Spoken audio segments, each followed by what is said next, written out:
Hey, I'm Eric. It's Sunday morning. I'm still a little bit groggy. Not too bad.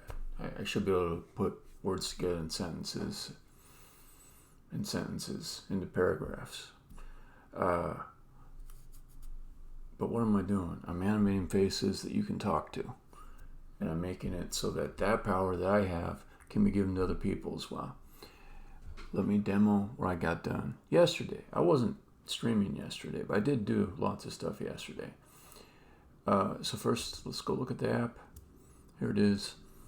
Web Interactive Storytelling Platform, WISP. Okay, there's the home screen. Let's go to the speech screen. Okay, now it wants me to open a WAV file. I can go and open the WAV file. Any WAV file I want that has speech in it. And it happens I've got just a ton of them. So many. Let's get one from voice actor Martin Beadle. The voice of God. Alright, so it loaded in the WAV audio. It analyzed that audio for locations of words using speech recognition. Within the words, like stay forever am, it found, it guessed the phonemes that would make that word in their positions. That's not quite right. It used a dictionary lookup to find the phonemes that make up the word, and it made an educated guess about where to position those phonemes. Okay, so then I hit,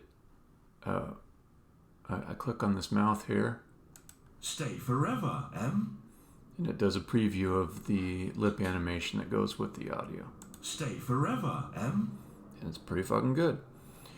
Yeah. So the things I added, I can't remember everything I had, to be honest. But for sure, this line that animates across left to right as it plays the play needle. Stay forever, M. Right. Made some color changes.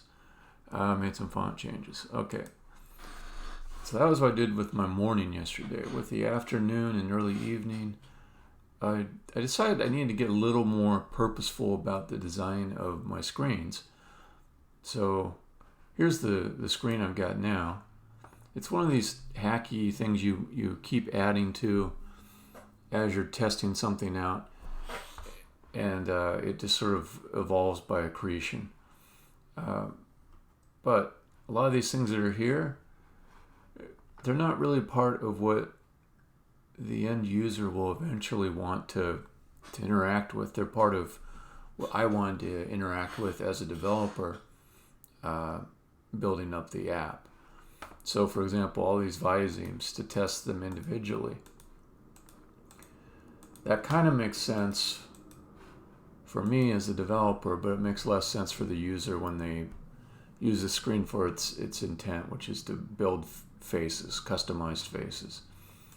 So anyways, I came up with a design that's more for that end user. It's over here. Now this is just a wireframe, which means it's going to show the elements that will be on the screen, but not in their final form.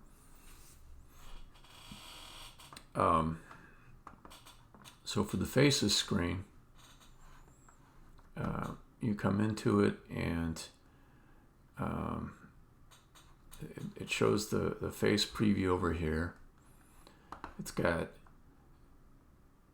these buttons up top that can be used to select individual parts inside the face. Once a part is selected, this pane will update to show something about that part that's selected. This viewing pane here, which is really the only thing that I've got, the functionality wise, the only thing that I've got working now. It displays different things about the face. It also changes the emotion, which doesn't change anything about the face definition, but it would allow you to, in this pane, choose emotion specific adjustments to the parts. Then there's a test voice. I'll say you can set a test voice to male, female, or muted.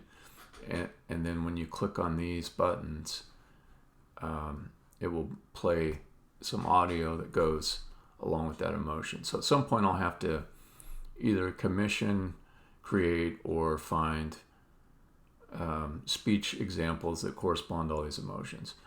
I do have a pretty large collection of speech audio to choose from, but yeah, I'm not sure, but there'll be like one audio sample for each of these, and then this face will animate while it's playing that to have lip animation. So today I want to make an MVP version of this screen. Okay.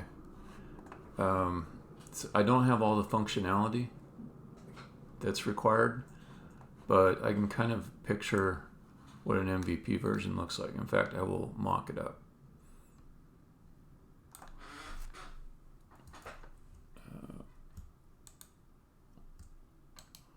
Let's unlock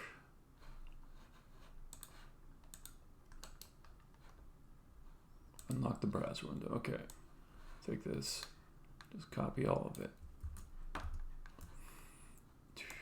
move it down here. Okay.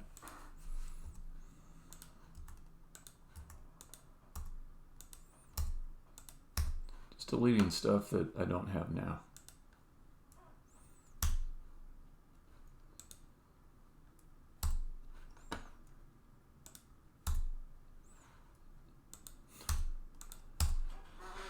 Okay. Let's see, also I don't have the rectangle.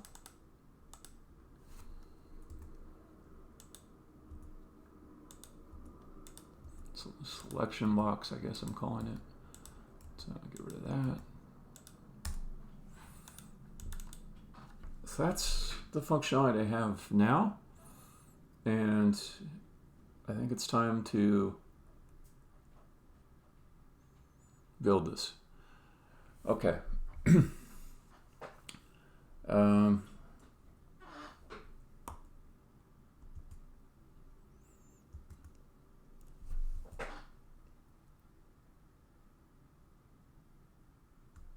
So thinking about these, what do I want to call them? I'm going to call this the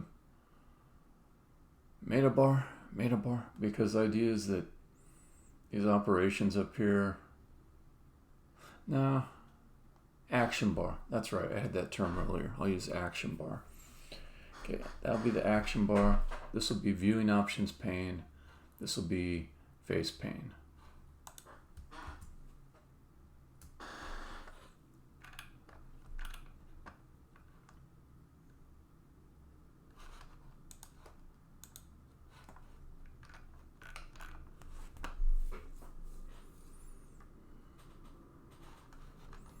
Let's just close all these tabs.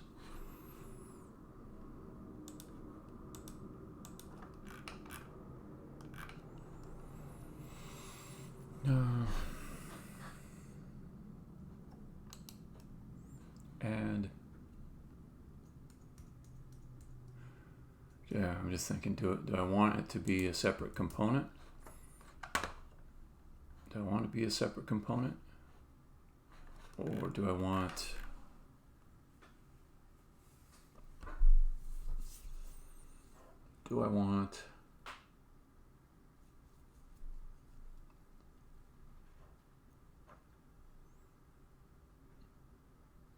it to all be inside of the screen? I know one thing that I'll end up doing is having a reusable class for these here. I'll call it an inner content pane. Just a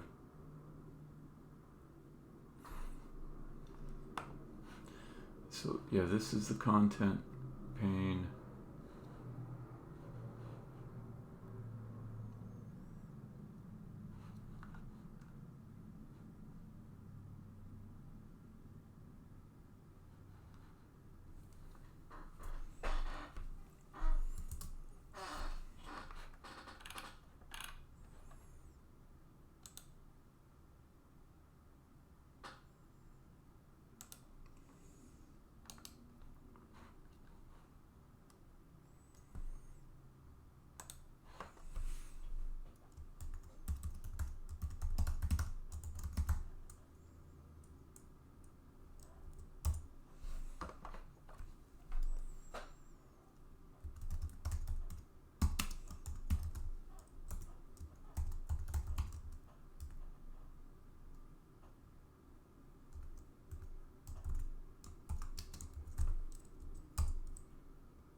Yeah, like that.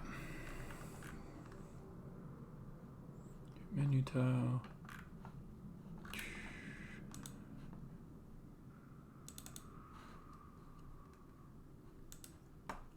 I'm just trying to remember. I always forget the syntax. There's a way to say this will include children. I've got it in here, I think. Yeah, props with children, props. That's the one, okay.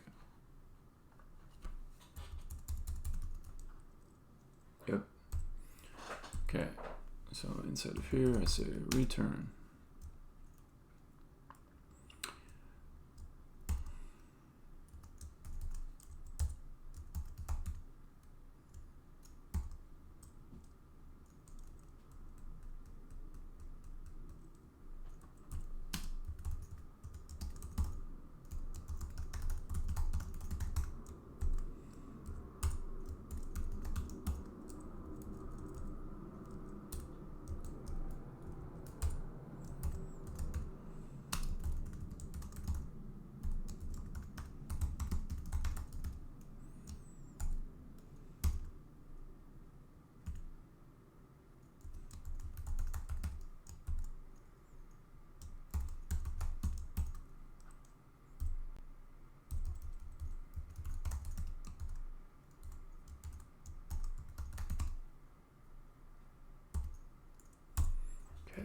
Another thing that I was doing was putting like a little comment down here. So I have caption here, comment here.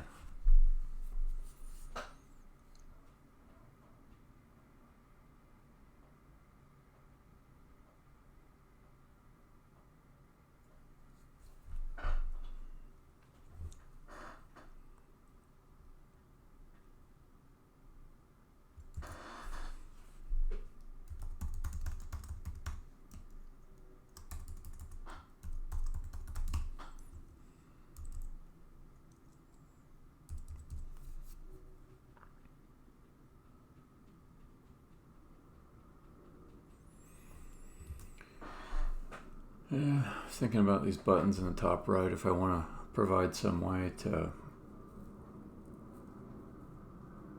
add them in from props as opposed to children. And I think the answer is yes.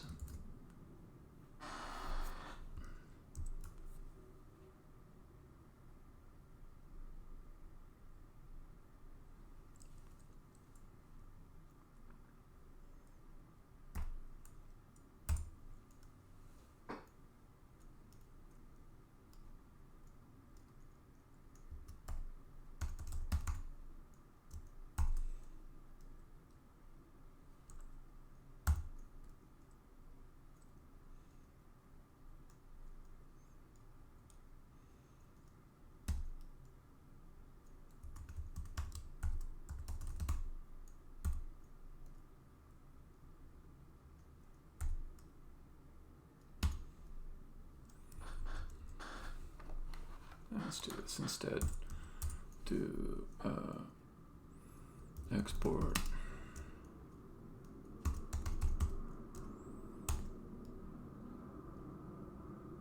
button definition. What's it going to be? Type.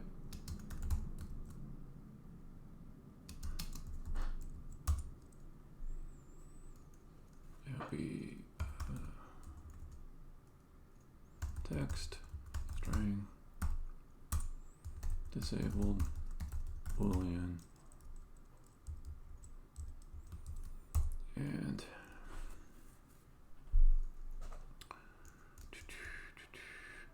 on click. Let's see, on click.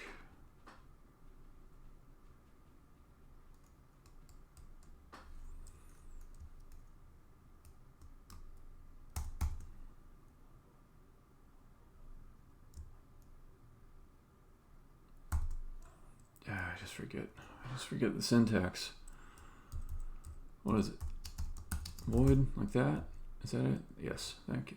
Okay. Okay. So we do that, say buttons, and then it will be the button definition.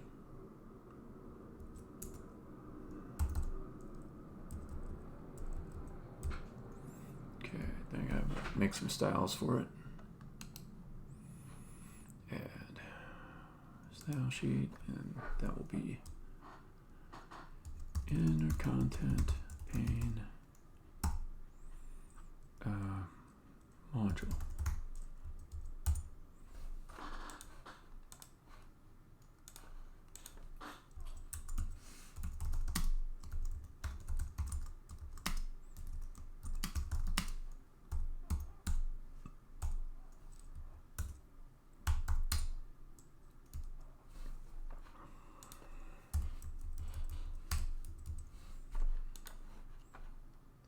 Okay.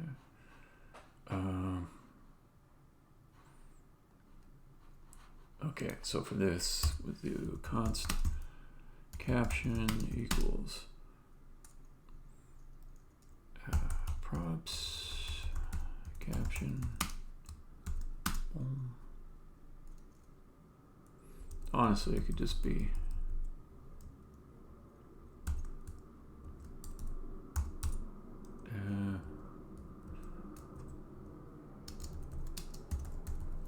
yeah, like that actually. Just go bam. Or null, and then this becomes actually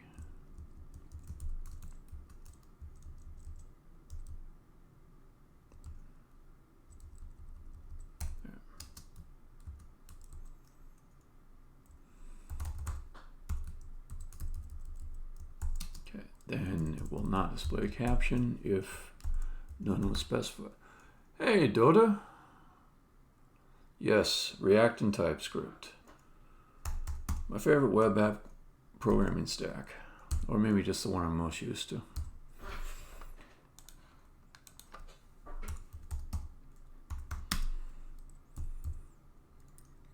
You're a developer yourself?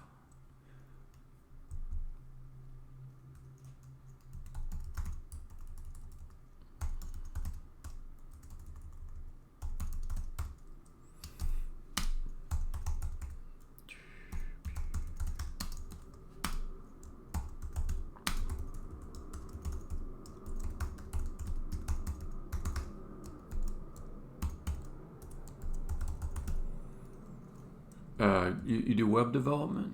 Oh, let's see. Actually, you just said that. Been trying to get Razor files working in a .NET MVC app.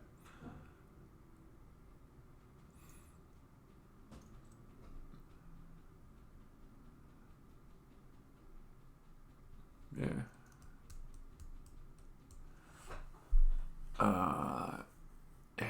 Razor files. I don't know what that is. I'm going to check real quick.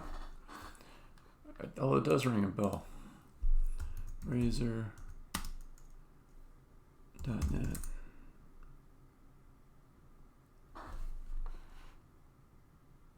So I'm guessing this is the same thing. Razor pages.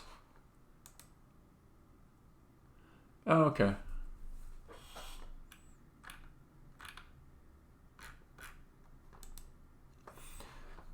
Yeah, I like the .NET stuff well enough, to be honest. Yeah, I'm not a big for and against different technologies type of a guy, but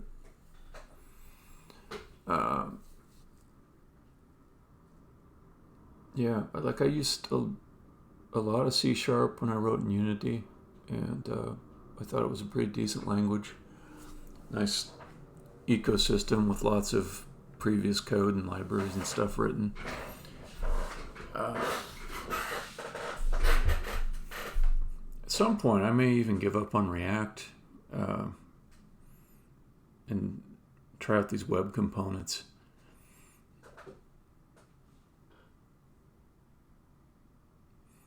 Yeah, vanilla JavaScript,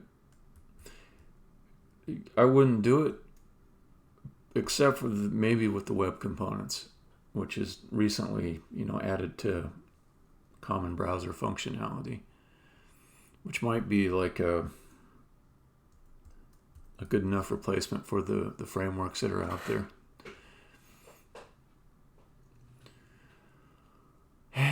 Yeah, WordPress, I think it's good for what it does, and it does a lot.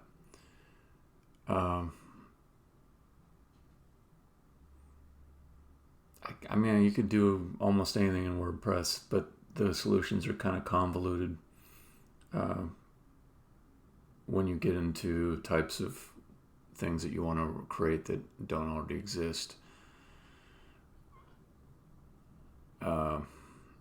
Yeah, it gives an illusion that you can just throw together complete web apps that handle like giant needs of an enterprise website or something like that. But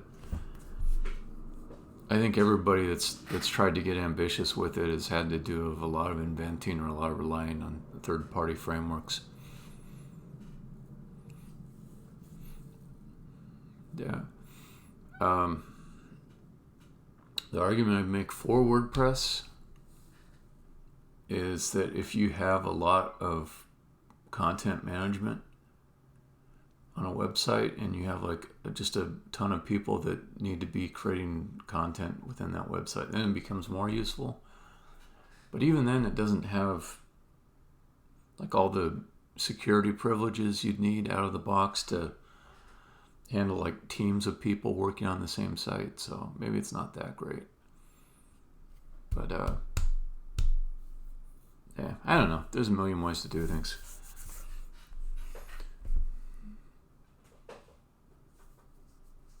Yeah. Yeah. So like if you're not like a proper technology company, yeah.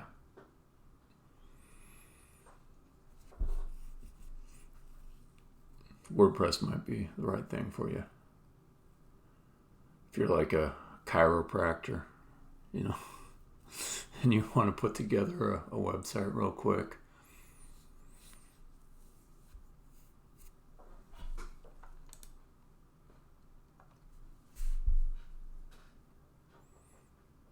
The budget of the mechanic shop or the budget of WordPress, the company that makes WordPress.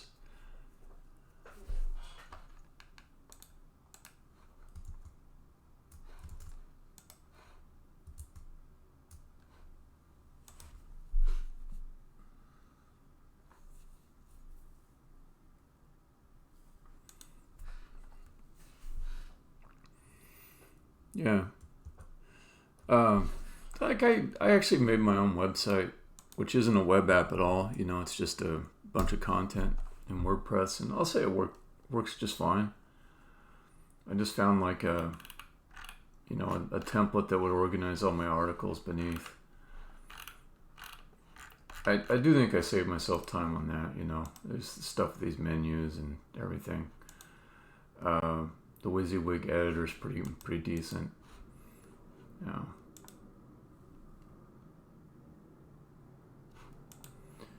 But if I was making a web app, no. Also, web apps. The thing I'm really into these days is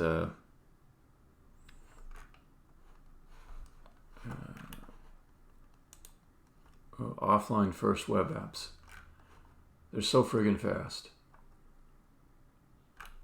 They're just so ridiculously fast. Okay, so I have this app, and it does all this. It does all this kind of like audio processing in it. But the thing I love is just like whenever I click a button to do something, it's just instant all the time. No round trips to servers. So now my default for any web app is just do it all offline and then use network when you need the network. I just broke all this stuff over here with my coding, but I just feel like I can see offline first is really great and the world can't yet, or at least not a large portion of it. And we're all doing things really slowly. with our web apps. You're right. Some stuff has to be on a server. Like if I go to Google and I do a search, well, clearly I don't want the entire available search catalog to be local, unless computers have much more capabilities than they do today. I'm just not going to be storing like all of Google's data there, and the data they wouldn't want me to have it all anyways. But a lot of the times in web apps, you're just working with your own data, and if you've got, say, less than 100 megabytes of data that you're working with, I would say that just put that all local, and you can do synchronization with the server. If you've got some stuff that needs to also reside on the server, but you're mainly working with it locally.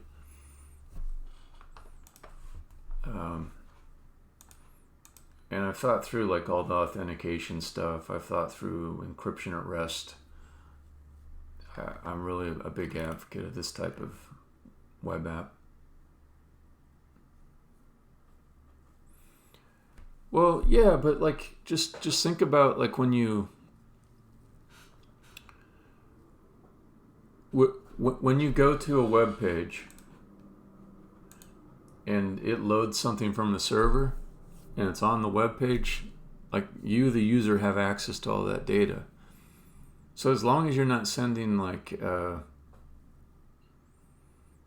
more data than you would ever send that user, like a superset of what they'd ever need, you're not really putting more data in the hands of users by having it be offline. Because it's like if I go to Google and I type bananas, I mean, it honestly has loaded all this data into memory. This data kind of belongs to me in some sense. At least I can grab it and use it for my personal use however I want.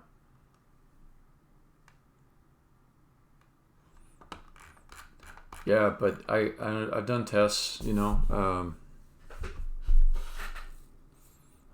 it's just we're usually, not always, but usually working with, in a user session, megabytes, not gigabytes of data. And a lot of it's the same data again and again.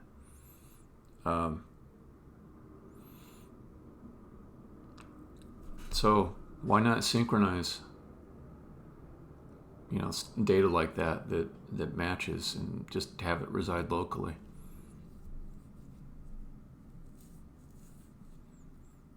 One second of latency? What? Yeah.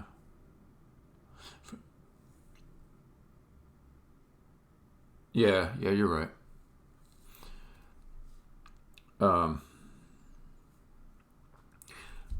But I again, like, it depends on your use cases, but like a web app in the style of a tool or working with user data, that makes sense, I think, for the offline case. Yeah, but you would be surprised, though, how many, say, non-FANG companies have just got just terribly slow queries, and they've just kind of written themselves into this corner by having all of their data be off on different microservices, and they don't have the resources to make all of those services highly performant.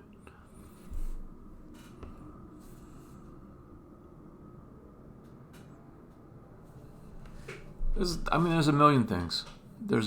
But yeah, non-bounded queries, where like I ask for bananas, and then instead of giving me the first page of bananas, it says, let's give me all the pages of bananas. But sometimes it's indexing, sometimes it's data aggregation or API aggregation on the back end that's not set up correctly. A lot of times it's just they never put the investment in a correct back-end architecture that would allow them to be performant. Yeah, I was using that as an example of bounded queries, so yeah, we agree.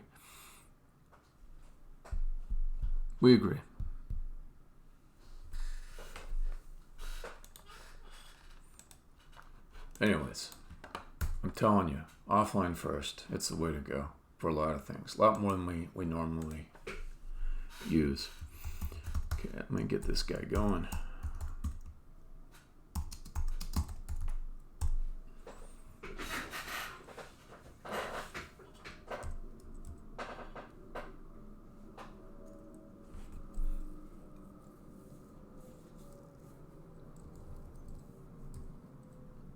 Yeah, that's another advantage too. If you're kind of indie or you just don't want to host anything with like databases and services, then offline is a pretty nice way to do it. No server needed. Okay, so caption, and then we'll do comment, and then we'll do children in here.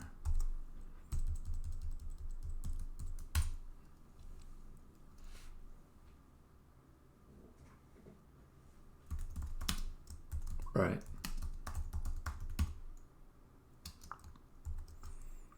Yeah, let's do this. Caption element, comment.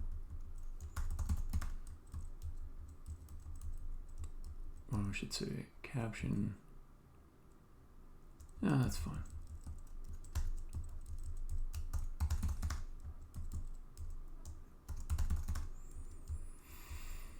Children, caption, comment.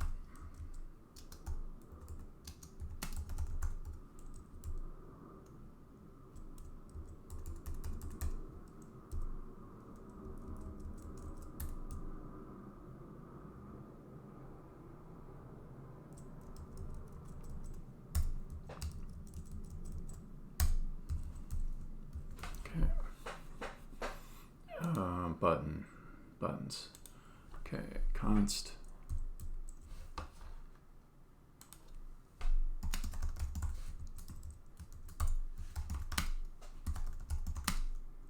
Button elements.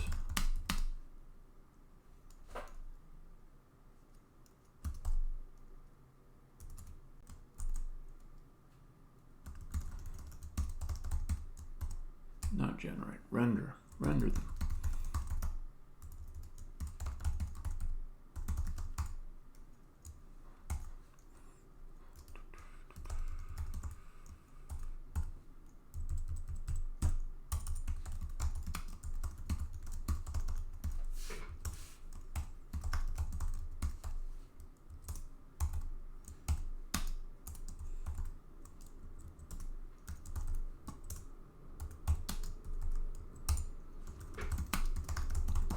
Turn.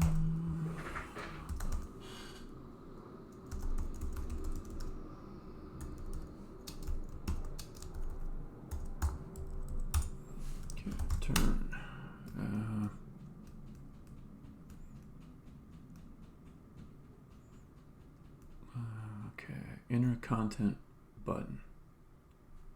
Turn inner content pane button. Okay, and that will be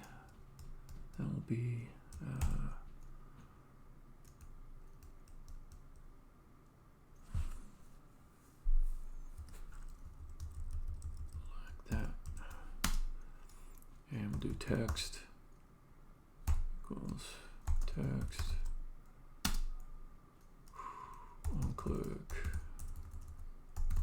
equals on click disabled equals disabled.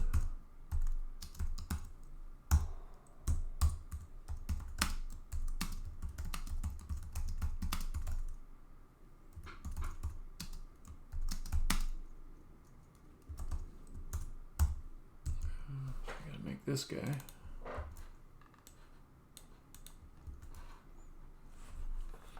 It's going to be enough stuff here. It's worth making a new directory for it. So let's do that. Inner content pane.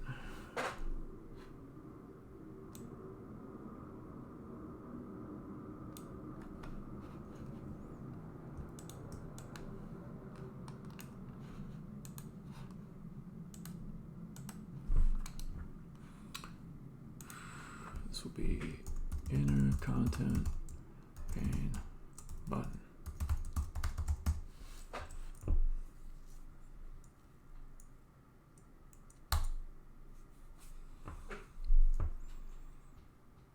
I don't know how it kind of bluffing hands in poker. I know a little bit about poker, but how do you count a bluffing hand? You mean like count cards to determine the probability that a hand is a bluffing hand? Like thinking about like what's already been discarded or played.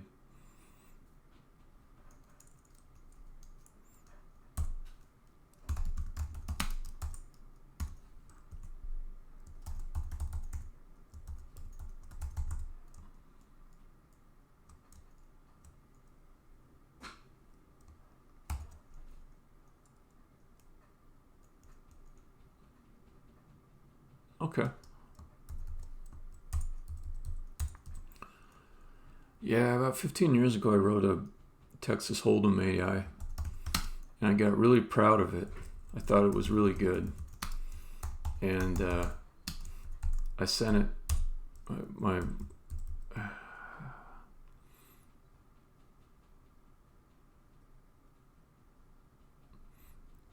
I sent my game to the testers, and they were beating it pretty easily. I realized after a bit that I just tweaked all the values of the AI so it was good at beating me, and it was a little bit like rock paper scissors kind of a thing, where I was paper and I tweaked it to be rock, but the testers were other way around. Like I was rock and I tweaked it to be paper, but the testers were scissors, or at least some of them were. The easiest to explain is going all in. Say you want to go all in with ace ace and king king and ace king. You could also bluff with ace queen, since it has card removal and isn't too many combos. They have bots now that play okay. Yeah, I'm sure in the end, particularly if you don't have a physical presence of humans to analyze, the AI should do better than humans. There's some weird theories out there about some players having some sort of almost psychic ability to predict the future.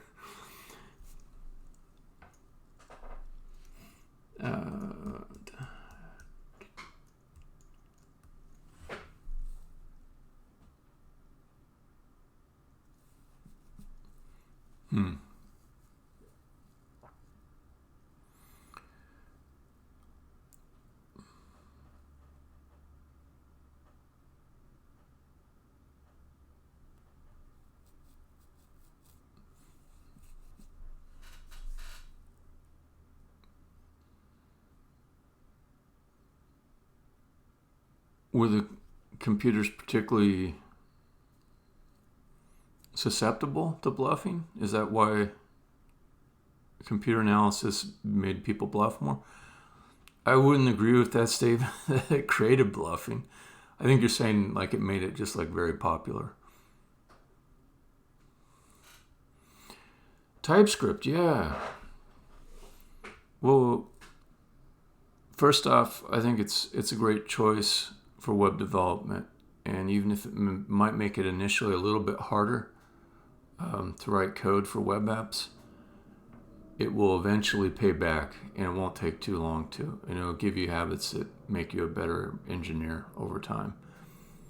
A typed language is basically, I think, better than an untyped language.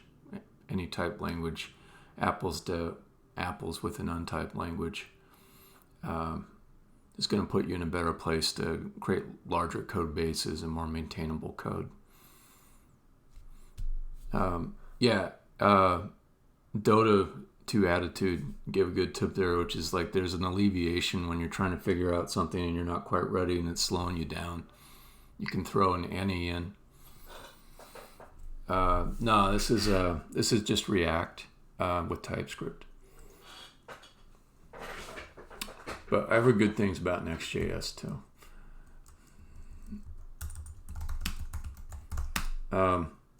Any parts of TypeScript that are a little bit tricky for you or kind of daunting?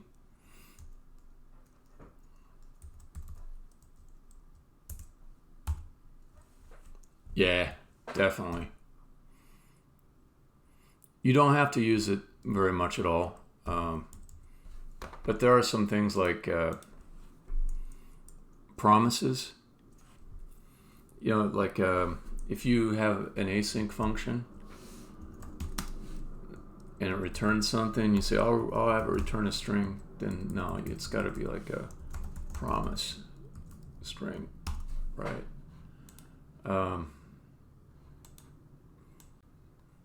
But you can mostly get away with not using generics until you feel like using them.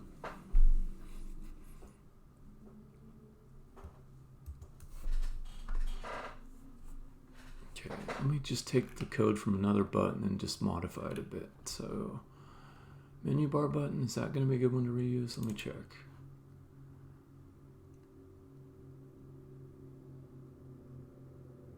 No, not the menu bar button. There's another content pane button. That one will probably be good.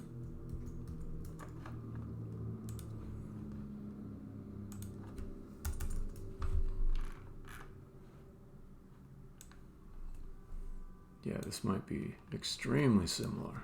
Uncomfortably similar. But still, there's a potential for it to differ.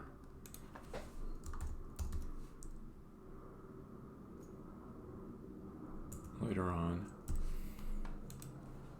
This isn't too wordy, so I don't mind a little bit of duplication.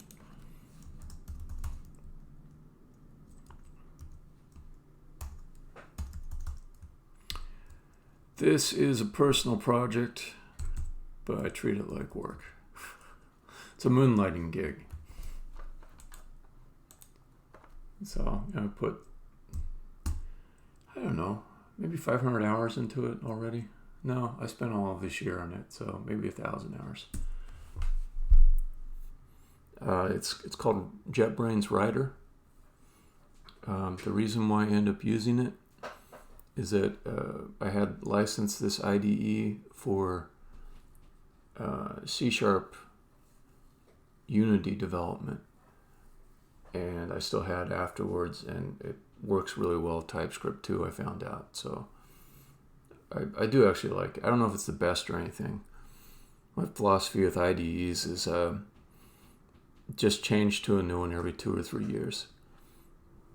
Yeah, I pay for it. I like it better than VS Code, for example. Yeah, I don't like to settle on one IDE for too long. I find like my brain will get too entrenched in that IDE and I won't be flexible. But JetBrains made a really nice IDE. The linting, which isn't really all JetBrains, I think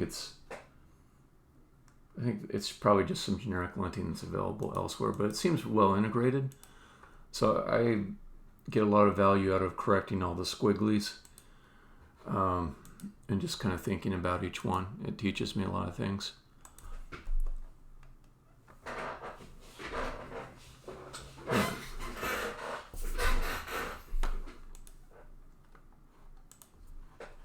Okay, so let's also copy the module over to inner content.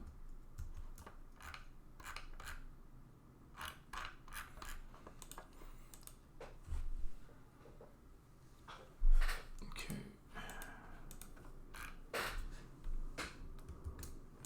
So then if I come back over to the inner content pane, the thing that, by the way, if you want perspective of what I'm trying to do, I'm making this screen. And this inner content pane is the new class I'm working on now. I've got some other things sort of mocked out here that show like different possibilities for the inner content pane. And I'm making some general properties for the component that allow me to quickly get that look without having to redo it each time I have a slight variation on an inner content pane, which is these things.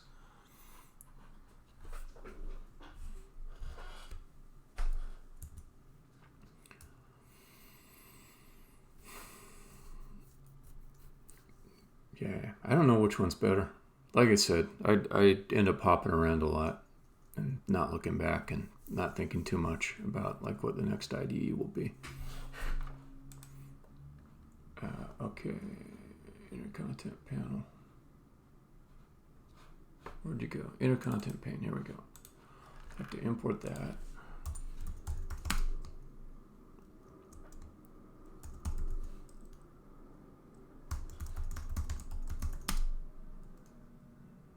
Pane button. Okay, that one. Okay, cool. That's that. Then, okay, caption element. And then let's do button elements. Oops.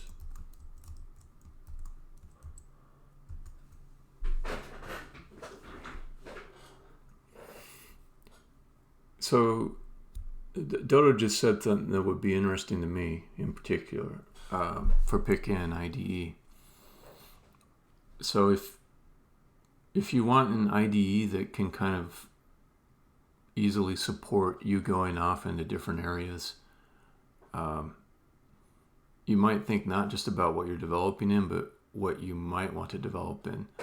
So, for example, you might get into WebAssembly at some point, and then like .NET development might be particularly useful to you.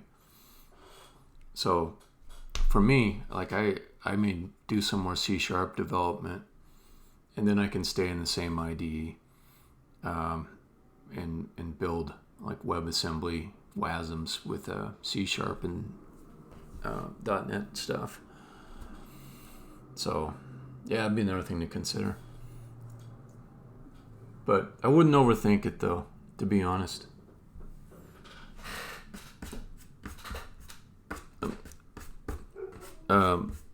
A nice thing to do when you're just learning is to pick the one that's easiest, that you feel most comfortable in, and just stick with that for a while. Then later on you get to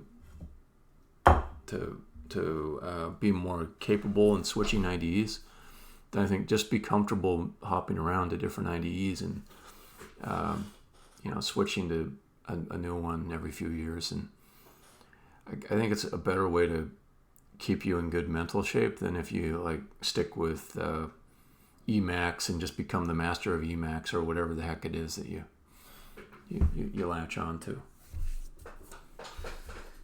Because development changes too. Development changes a lot over the years. Like right now, what I'm looking at seems pretty modern.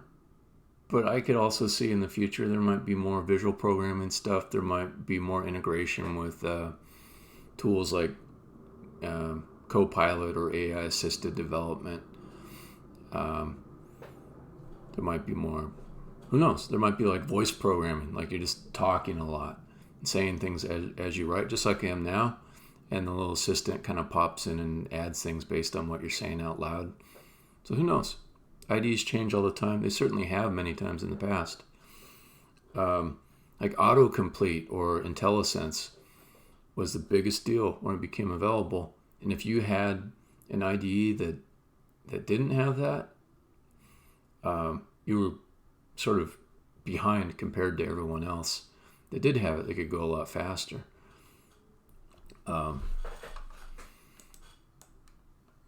There's this thing that I don't have configured, but it's in like VS Code, which I like a lot, which is the panel off to the right that shows like all the source, like a visual view of it, but kind of shrunken down.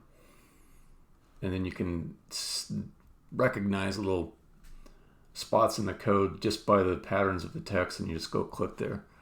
I honestly should get that configured. So that's there too. But tucking, like where you can take like a section of code and just kind of hide it away. Folding, I guess that's the, so you can do that, right?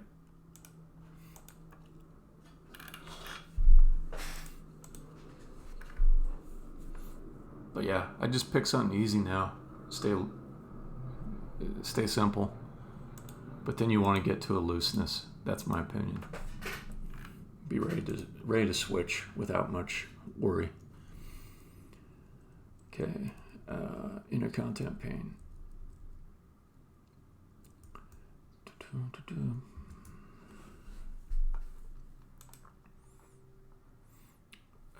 All right, let's.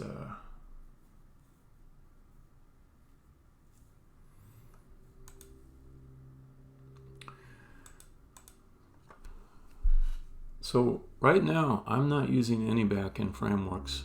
I'm doing something called offline first, where the data is just all kept locally, other than like loading the initial web pages.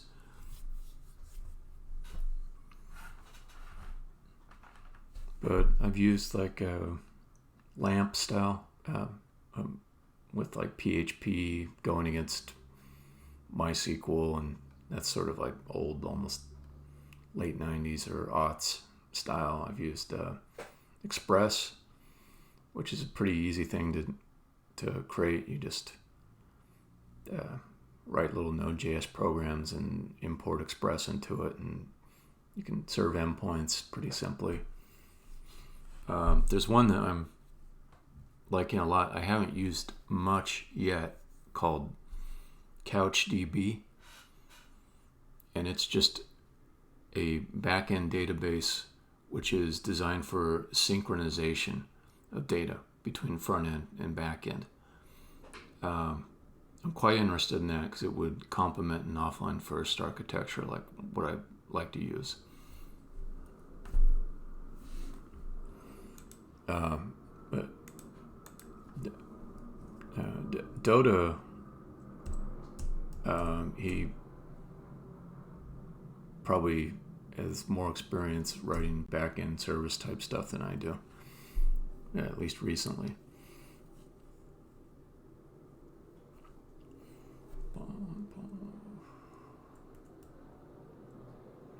Okay, so let's then go to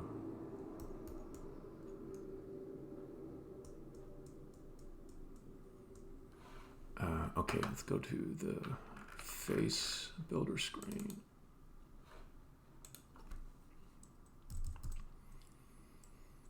And then I can change this a bit. I could say this will be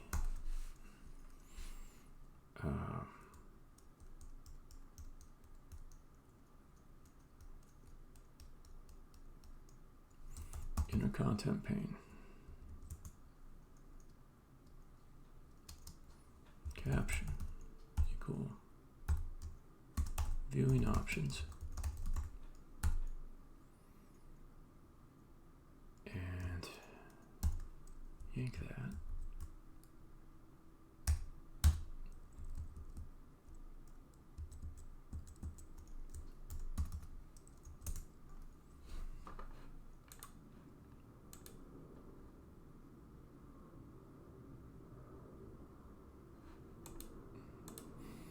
So I could just make this a nicer interface by not requiring the buttons definitions to be passed.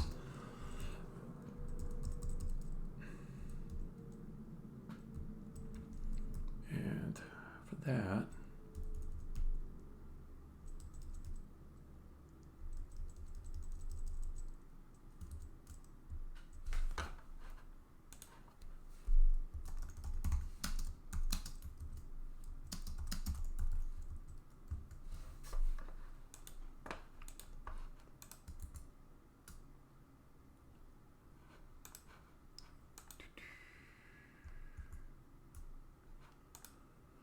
I need more coffee. I'm gonna go downstairs and grab some coffee real quick.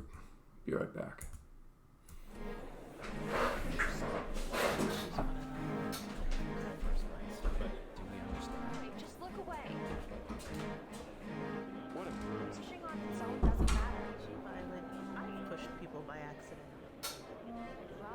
focus on her actions. Bad look. He's upset, but he's always upset.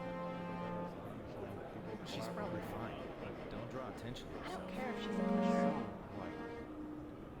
Go back to normal. Just wait. Definitely. You want to ruin it for everyone else. See what they say. You're saying Hey, she's too nobody pushy. died. You should be more Can we get a beard in here? Why is it that hard? She just wanted people to clear a path.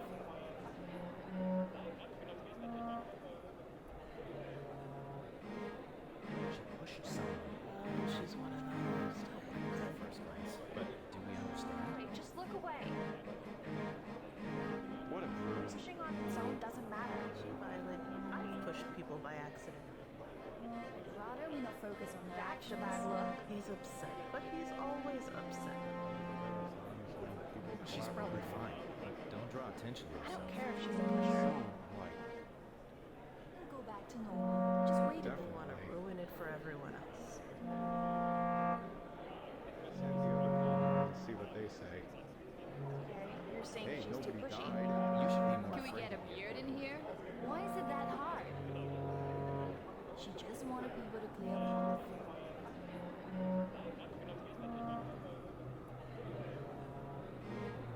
She pushed someone. She's one of those. At first glance. But do we understand? Hey, just look away. What a bruise. Pushing on its own doesn't matter. She violated. I've pushed people by accident. Rather we not focus on her actions. Bad look. He's upset, but he's always upset. She's probably fine, but don't draw attention to I yourself. don't care if she's a pusher. Why? Go back to normal. Just wait. You Definitely. want to ruin it for everyone else. See what they say. You're saying Hey, she's too nobody pushy. died. You should be more Can we get a beard in here? Why is it that hard? She just wanted people to clear a path.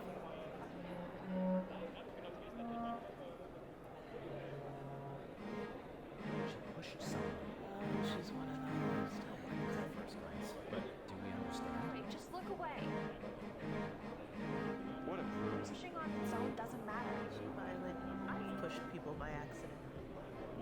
Rather we not focus on her actions. Bad look. He's upset, but he's always upset. She's probably fine, but don't draw attention to I yourself. don't care if she's a pusher. Why? Go back to normal. Just wait. You Definitely. want to ruin it for everyone else. See what they say.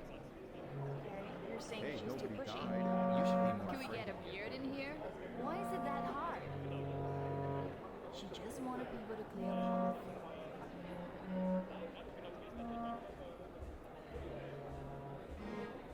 She pushed someone. She's one of those. At first glance. But do we understand? Hey, just look away. What a bruise. Pushing on its own doesn't matter. She violated. I've pushed people by accident. But he's always Got my coffee. Okay, so then. That should fix that. So I'm thinking about my CSS styling. And I can do it a couple of ways. I can pass in a class name, or I can just contain this in a div. I think it's better to pass in the class name, so that's what I'll do.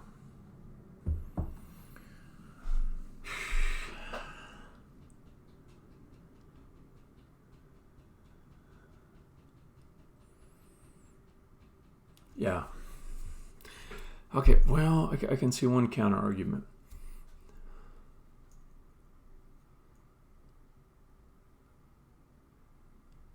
If I pass in the class name, then I have to add an extra div in the child class, the inner content pane, or the child component inner content pane. I have to add an extra div inside of its rendering to represent the passed in class. Because otherwise, if I have any styles that are being applied to the interior, they may conflict when they're merged together with the passed in class.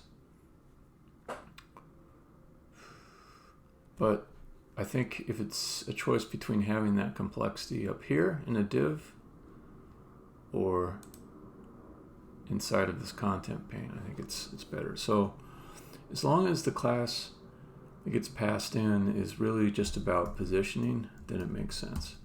Okay, so let's do that. Class name equals styles,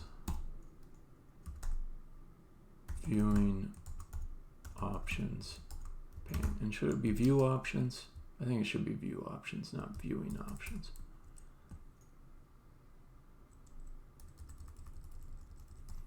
And maybe I should just call it view. I kind of like that, view. Okay. So then, if I'm going to do that, I go back to my inner content pane.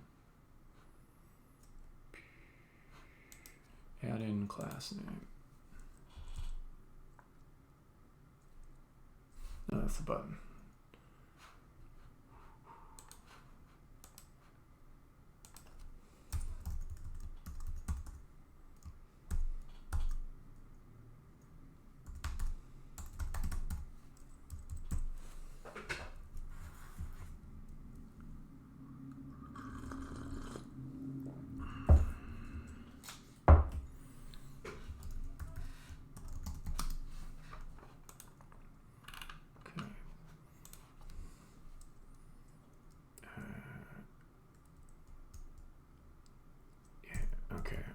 So let's do, this will be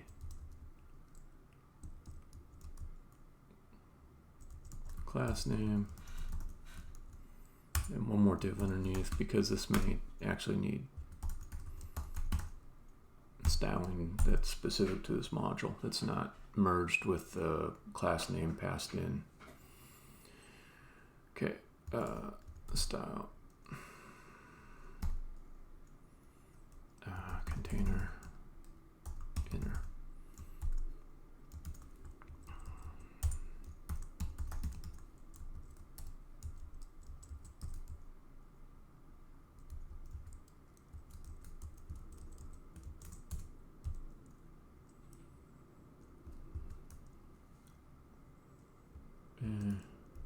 Yeah, I'm just gonna do this.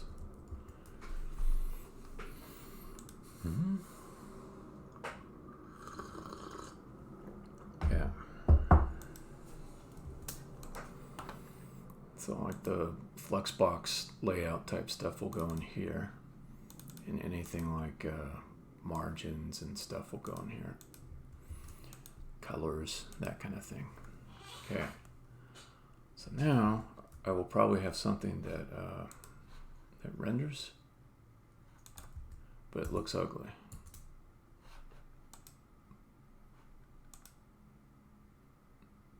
Wow, it looks exactly the same, except it's got a view caption up here. Okay, so then it's time to style. I could move these selectors off under the screen. Say selector, motion selector, Viseme selector. Just move them up to the face builder screen.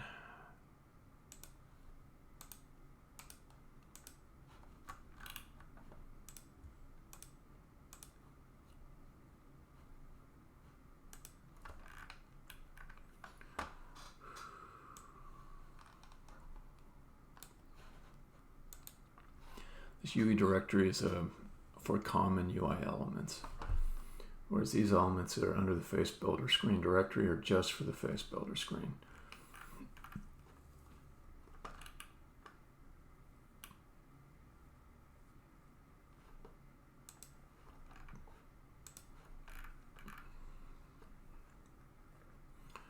Okay, and I think I can get just rid of Viseme selector. I just don't think I need it.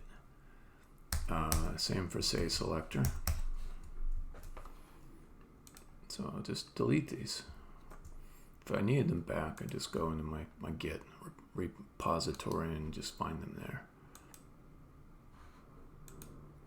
Okay, then come up here and let's go UI selector. And then lid level selector.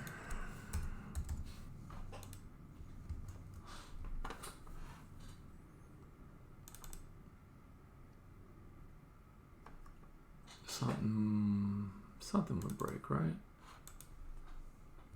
No, maybe not. Okay. UI motion selector, face builder screen, okay. Face builder screen, what we got?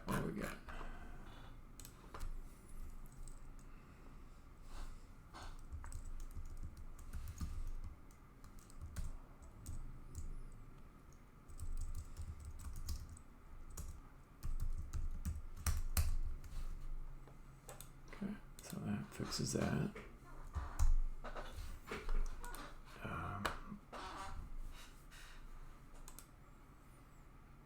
Okay, I'm gonna pause once more and use the restroom. I'll be right back. She's one of those. But do we understand? Hey, just look away. What a bruise. Pushing on its own doesn't matter. Violet, I've pushed people by accident. Rather we not focus on her That's a actions. bad look. He's upset, but he's always upset. She's probably fine. Don't draw attention to I yourself. don't care if she's a pusher. What? Go back to normal. Just wait a You bit. want to ruin it for everyone else. Sends the other call and see what they say. You're saying Hey, she's too nobody pushy. died. You should be more Can we afraid. get a beard in here? Why is it that hard? She just wanted people to clear a path.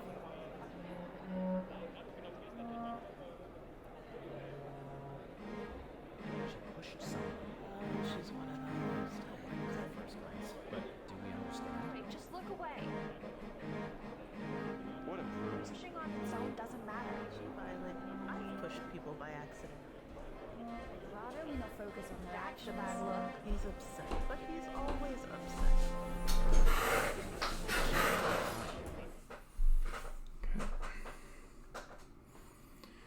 So I wonder, now that I've seen that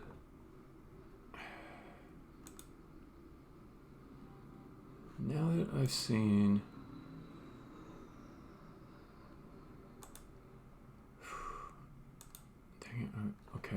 I don't know why sometimes the font, I lose the font. But what I was trying to say is now that I've seen that this font looks pretty good in a variety of situations, I think I'd like to just set it as a default font in one place instead of having to continually define each thing to use that font.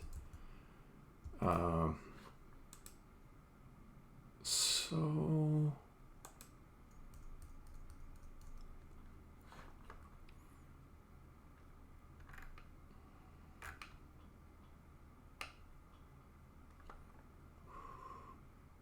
maybe the place to do it is with an index HTML import. Could do add style sheet index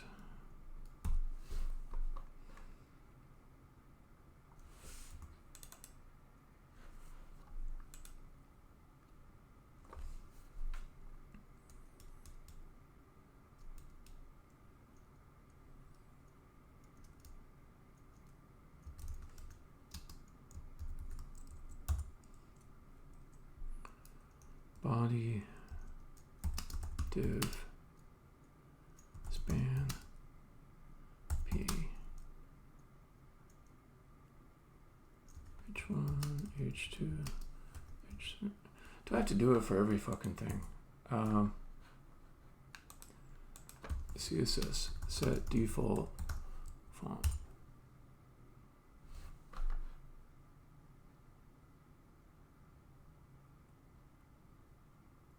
This is probably going to be it.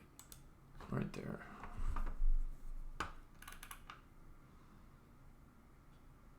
Yeah, okay.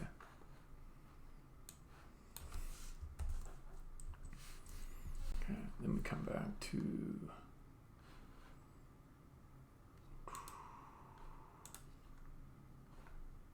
that.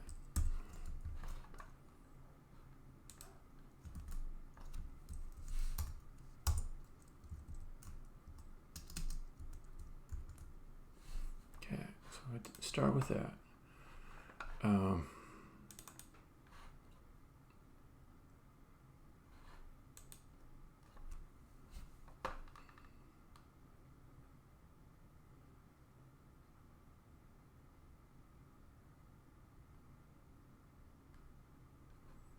Yeah, I could just get rid of it.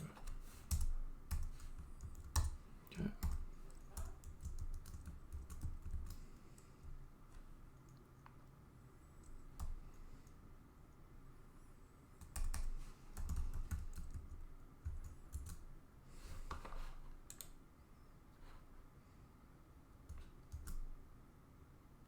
See, I wonder why I didn't pick up for this.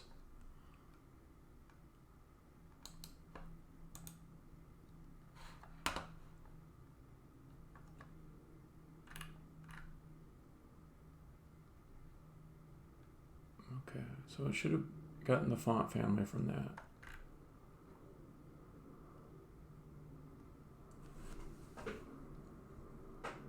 Yeah, I just don't get it. Why sometimes it applies the font and sometimes it does not.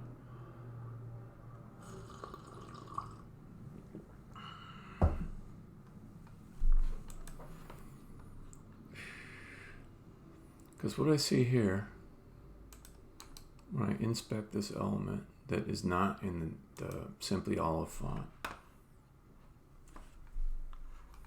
is that the font family Simply Olive has been applied. That is the dominant definition.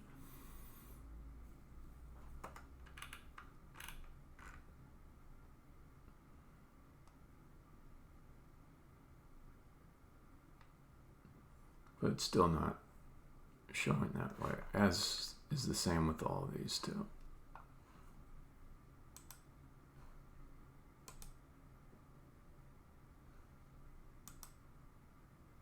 See, lost the font. Okay, now I got it. When I come and do a refresh, okay, then see if I click on here. Okay, now it's all there.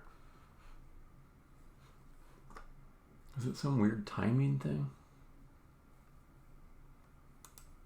Okay.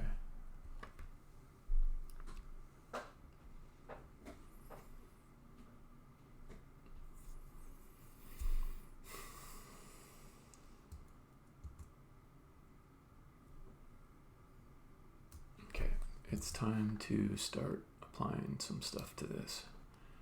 Inspect.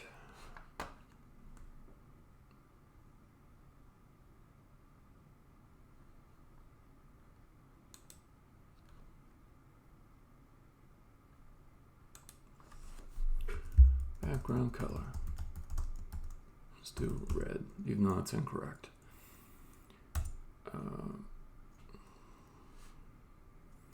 And border, style, solid, border radius 1 rem, border size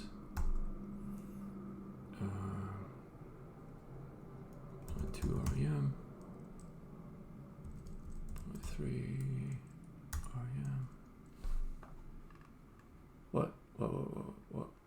What's the complaint? Unknown property name? What is that then? If it's not border size, what is it? Border width. Yeah, that's it. 0.2 rem. There we go. And border color. Something else. Beige, yeah, sure. Why not? Okay, looks god awful, but I'm going to change the colors. adding 1 REM.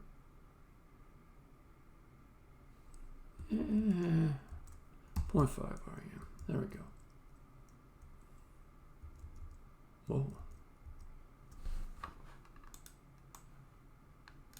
Okay, let's take that, apply it to the container.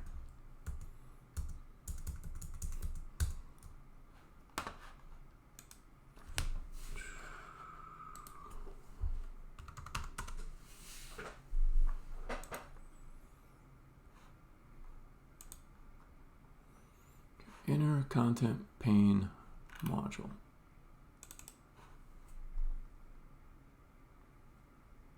Oh, that's the wrong location. Okay.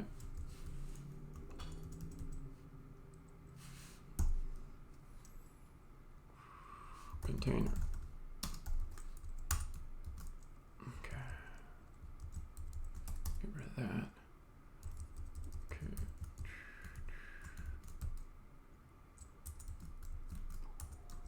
Then we'll get rid of these guys, or move them to a new file actually.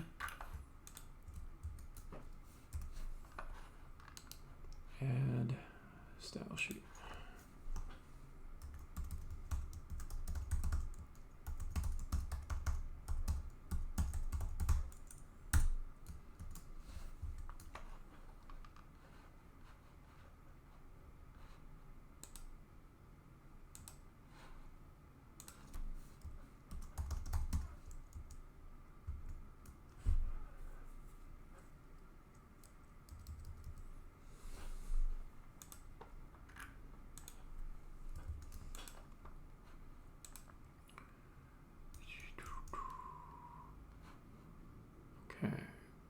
Go back to here, and I want to use one of the other color, or one of the things from my common colors for these.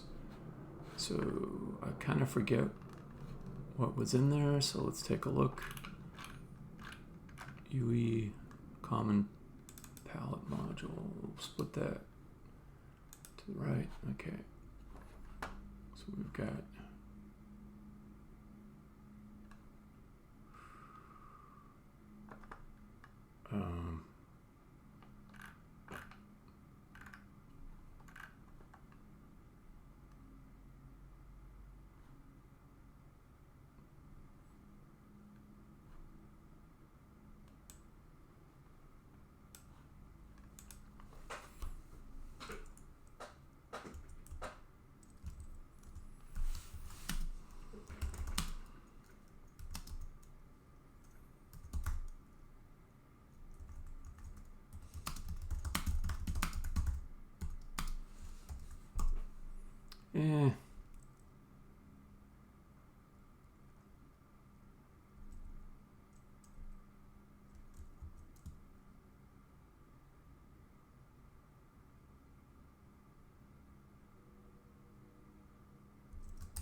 actually, I just want something that's just off-white.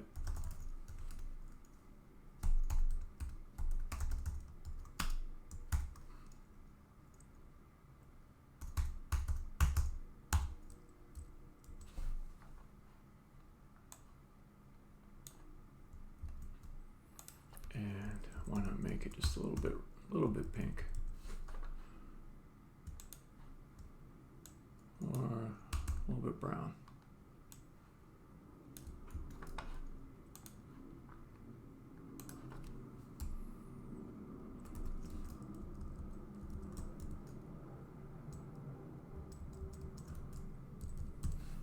And for this, we could do border content.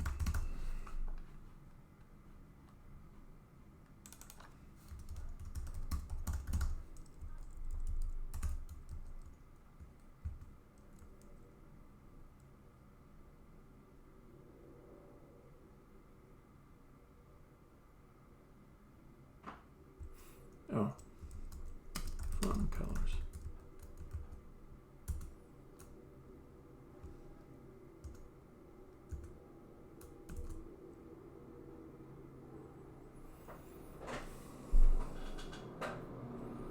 Well, that's not what I wanted.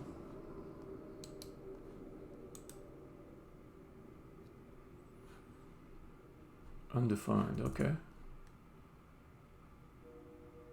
Oh, that's border control. Okay.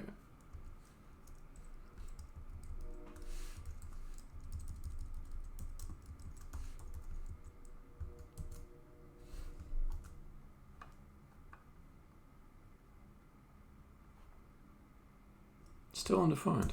Okay. Weird. I mean, I see it right here. Oh, this guy? Yeah, that's it.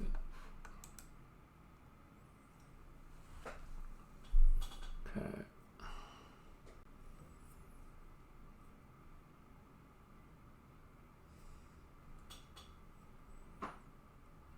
This weird thing about just losing the font. I think it comes from the reloader, to be honest. But if I do a refresh, I don't get it back. If I go to Wisp and then do a refresh, I'll get it. Then I can come click in and it will show that. Okay.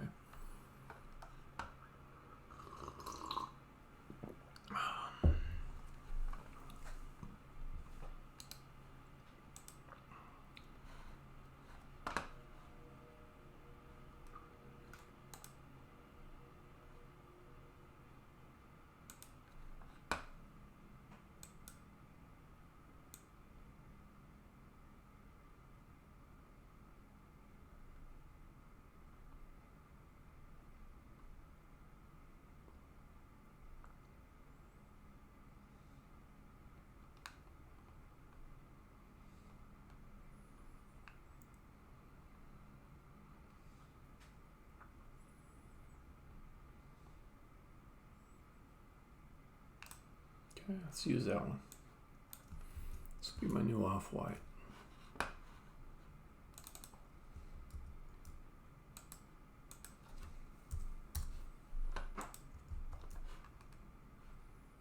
Margin.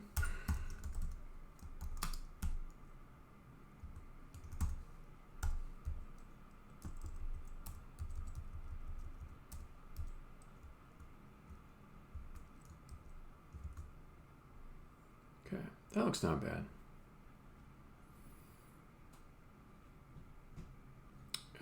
Now let's do the rest.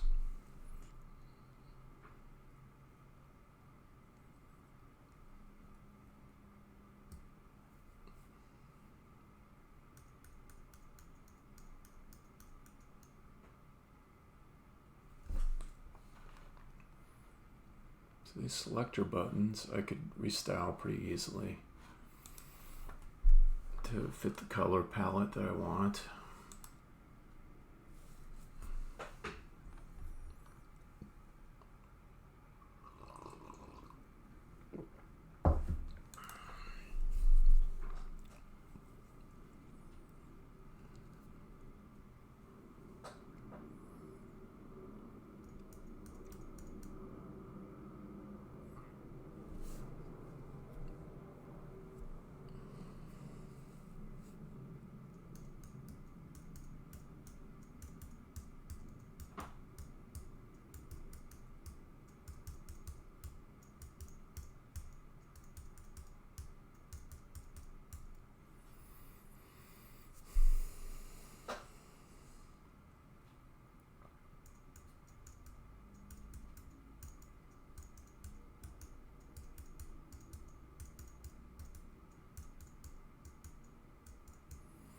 I was just thinking about visual regression just for a moment. Visual regression testing.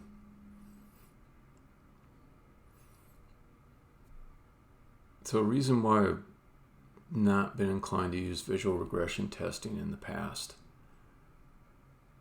is that there's so many things that can change in a web app. You would be constantly being informed when your visual regression tests run that something has changed, and is it okay? And you essentially have these giant inboxes full of exceptions to pour through and say this is okay or this is not okay. But suppose your visual regression testing only looked at web pages that rendered the expected behaviors. They rendered for the expected conditions for each component. Then you'd have something that would be easier to maintain over time. And you wouldn't get all kinds of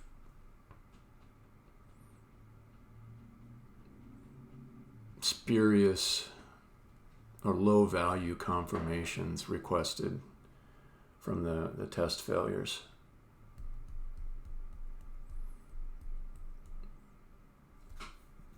Okay.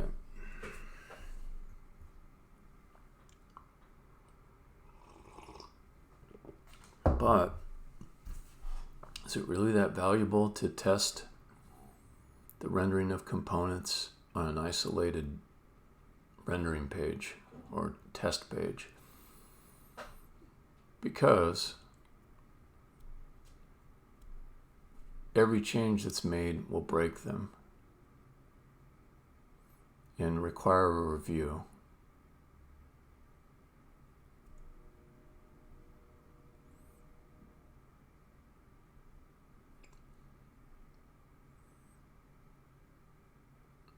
Maybe the workflow should be, if you check in changes that would change the rendering, you would simultaneously check in new images that you have manually approved.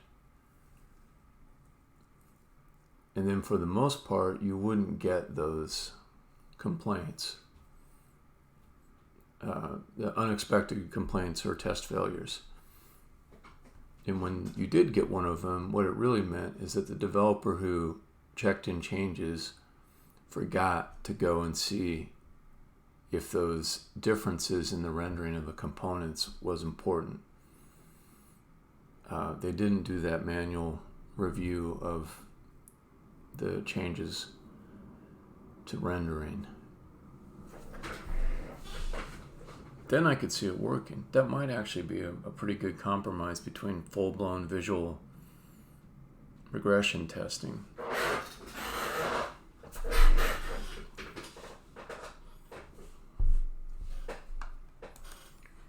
Okay, next thing. Let's add in the other stuff.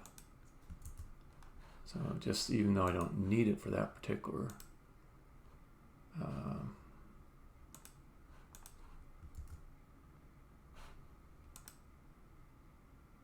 yeah, as soon as I hit refresh, it loses the font. I don't get it.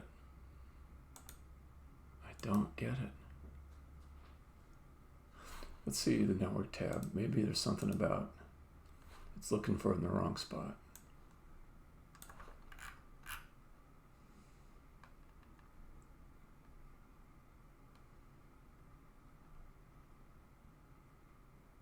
So it returned 304, which just said, use what you got. Use what you got.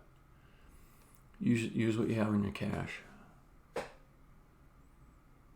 I say face builder on x equals 2, still kind of fucked.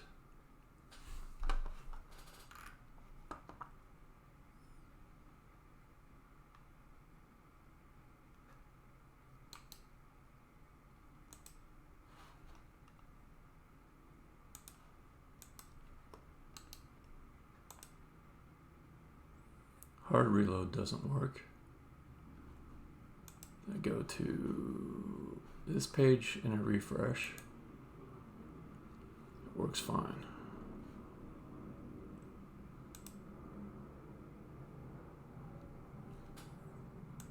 All right. Okay, let's add in the other components or the other.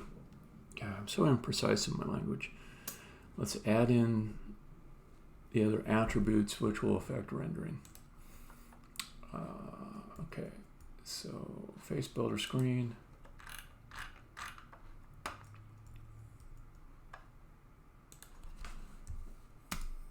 Comment equals this is a comment. Buttons equal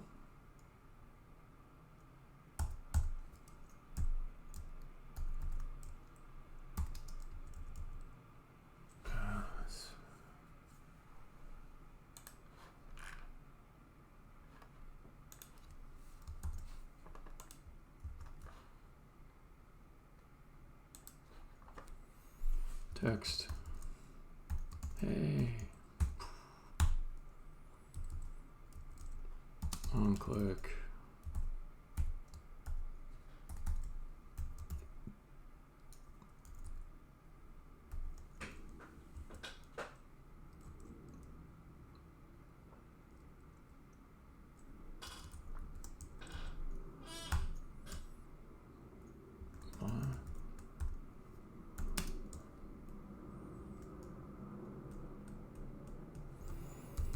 It's gonna be too hard to do it that way.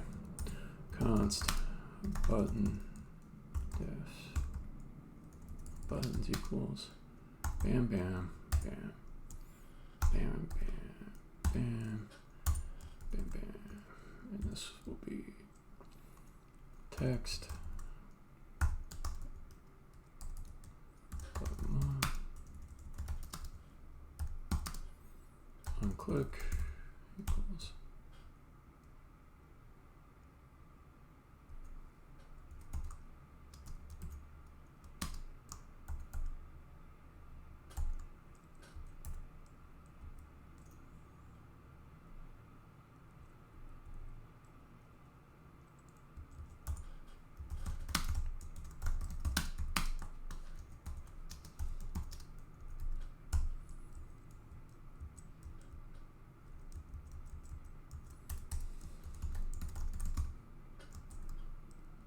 okay.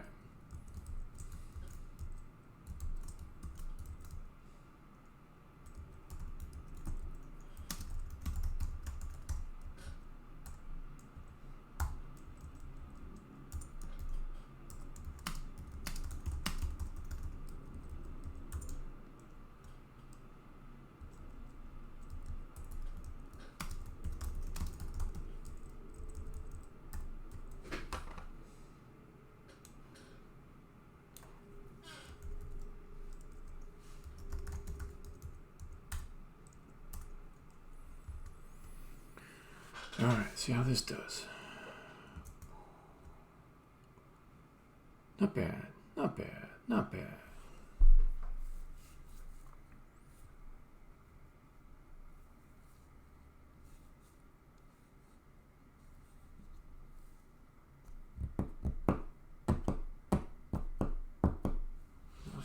Not bad at all. Okay, so I want this to be off to the right.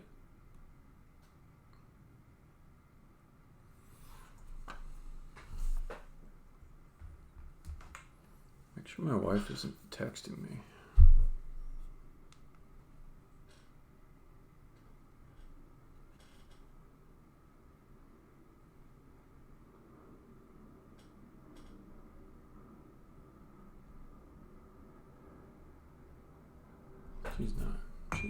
She's not. Good. Okay. Each child in the list should have a unique key prop. Cool. I believe in unique key props. Why not? So let's go fix that. And we'll say key equals text. I think I should be fine with expecting the button text to be unique. If I come back to here,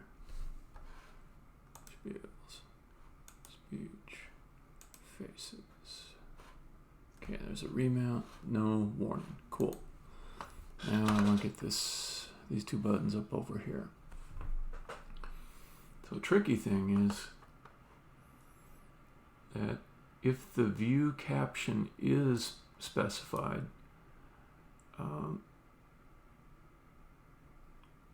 I want there to be room for button 1 and button 2 to be up here, and that's fine with the view buttons there. If the view button is not there, I still want button 1 and button 2 to have some space up here to work in, so that's fine. If both of them are gone, then I want all this stuff to just come up and use that space. I don't want an empty spot there.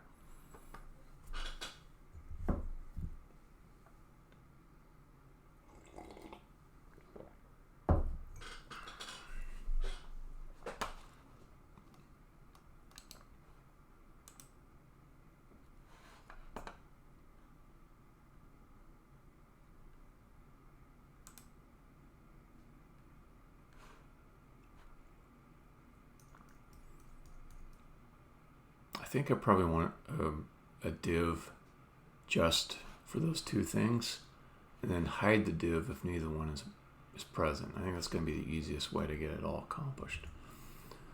So let's see.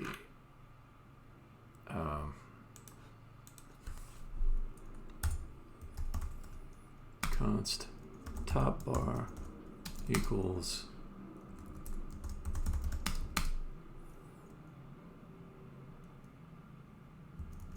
caption element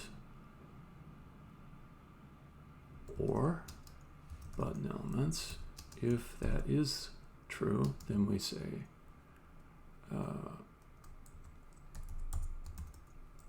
here, just go div styles equals or class name.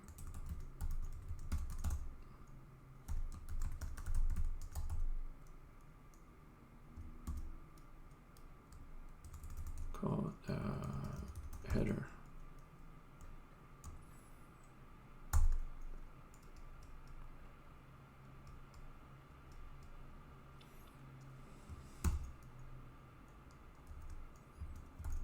Caption element, button elements, and then I want to close that off there. Otherwise, we say null. If I do that, then I can just say this will be the header element.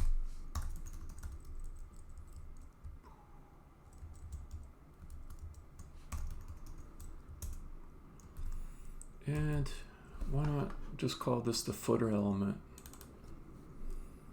Footer element. And I can do styles footer. And that's a little bit easier to understand, I think. Not a lot, but a little bit. Okay.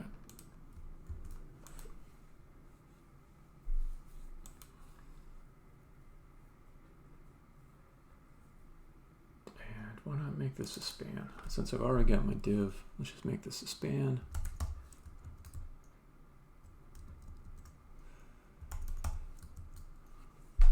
The other thing that lets me do by grouping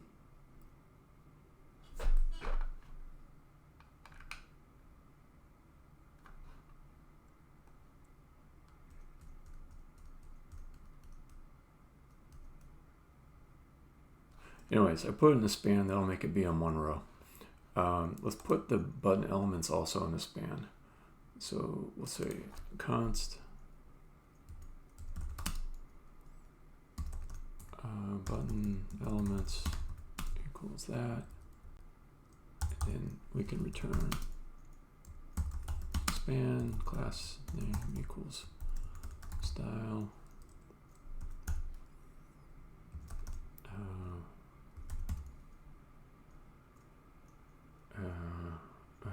Buttons, and then button elements.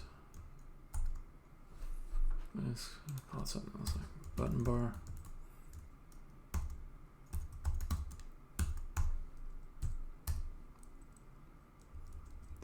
this can just be that. But let's make this a little more clear what it is. Why not? What's wrong with that? What's really wrong with that? Oh, there we go. All right, so with that structuring, it's going to be easier to do my manipulations for the layout.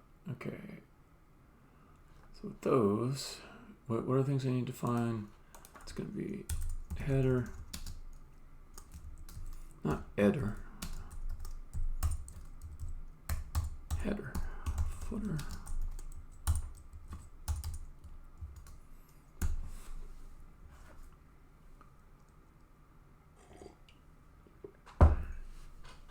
Button bar.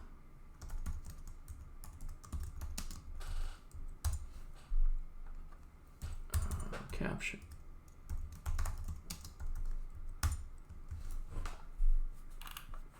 Okay. So let's start with the header. Display flex.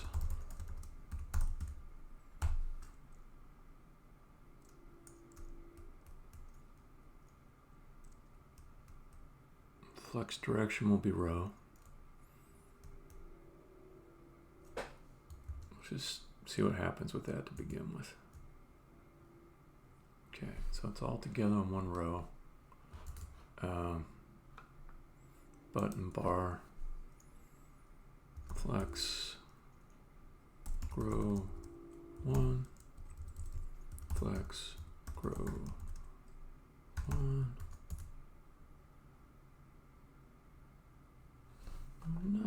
Not what I wanted, but it's at least reacting to what I asked.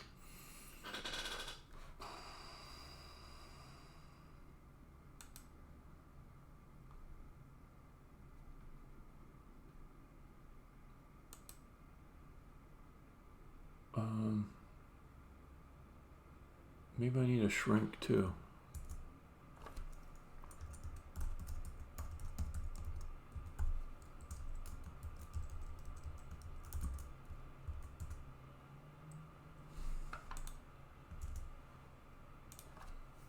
I'm still learning with these guys. That does it right there. Okay.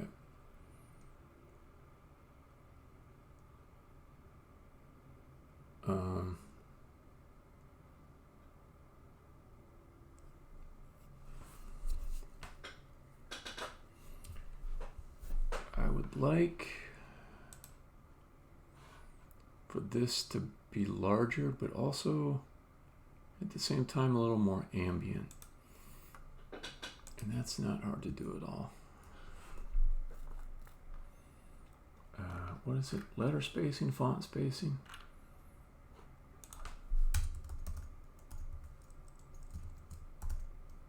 Letter spacing, 0.2 rem.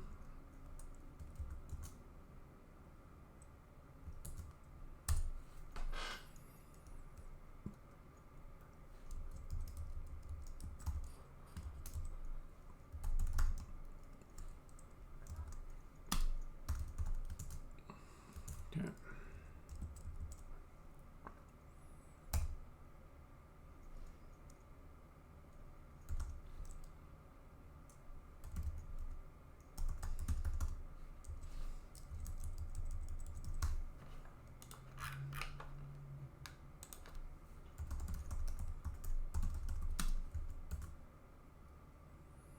Okay, silver is not a great color to use, apparently.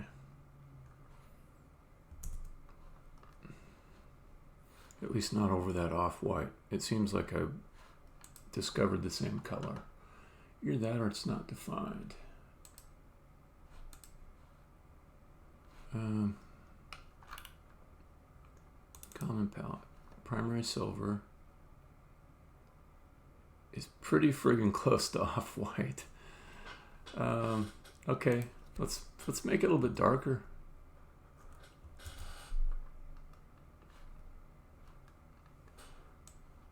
Yeah, there it is.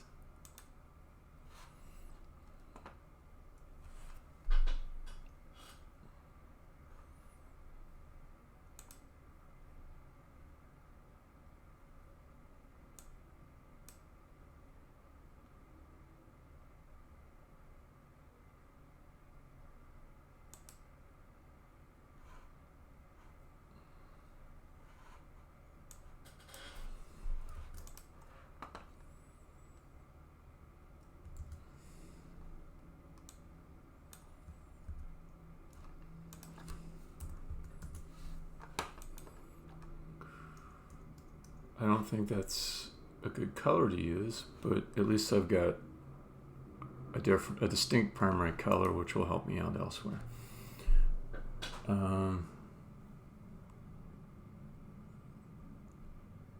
Maybe I want something like a grayish brown. Let me try that.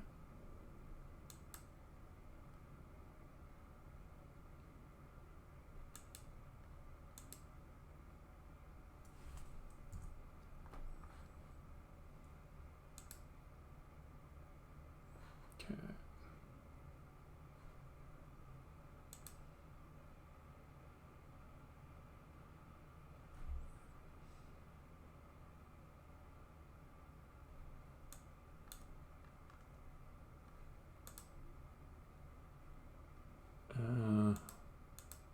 Seems like I'm picking the wrong thing to change, or it's just not doing anything. Not sure what that is about. So that's the right span. Color is there. It feels like it's just not paying attention to me at all. Like all the CSS changes are not live. I don't know how that can be, to be honest. Yeah, everything here is not live. Okay. So, if that's the case, I guess let's do a change over here. Make sure it's working. Okay. That works. Okay, there we go. That's better.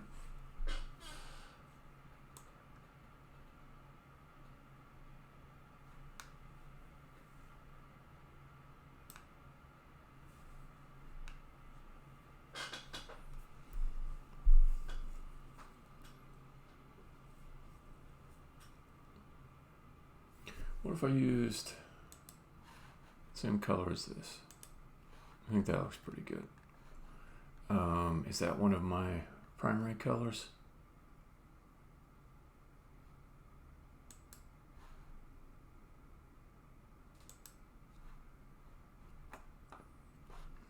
Be a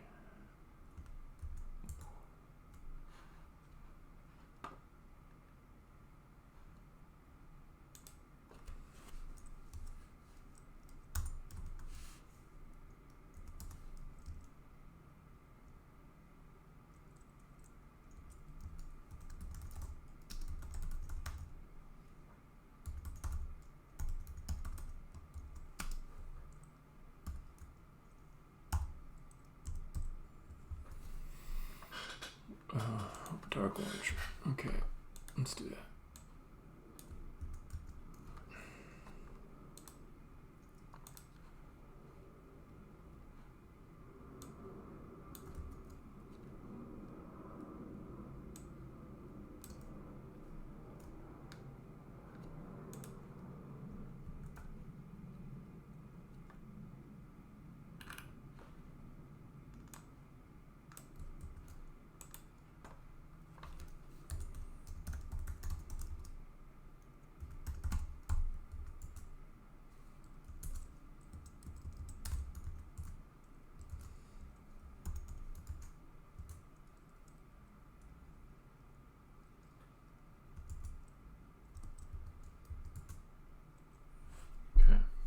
I like that all right.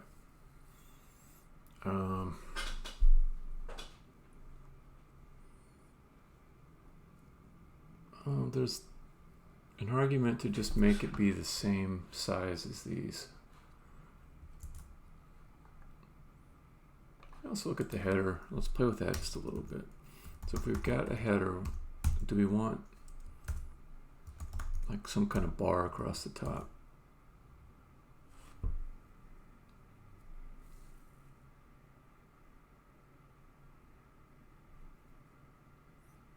I don't think we do. I don't think that's going to look good. A border along the bottom might look nice though. Let's try that.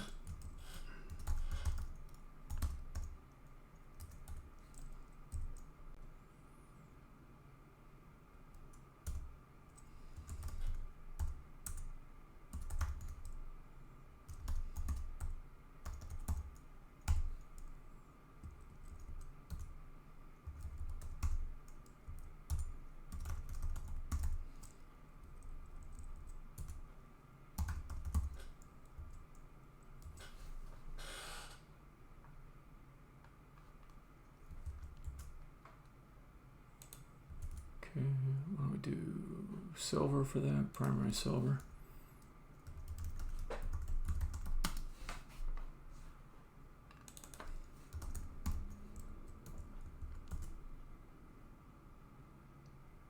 Well, that doesn't look silver at all.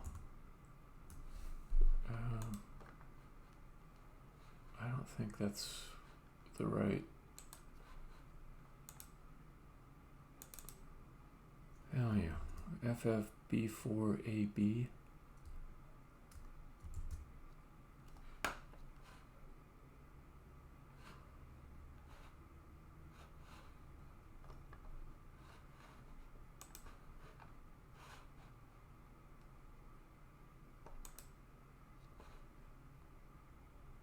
Okay, that's not good. Let's just get proper silver going.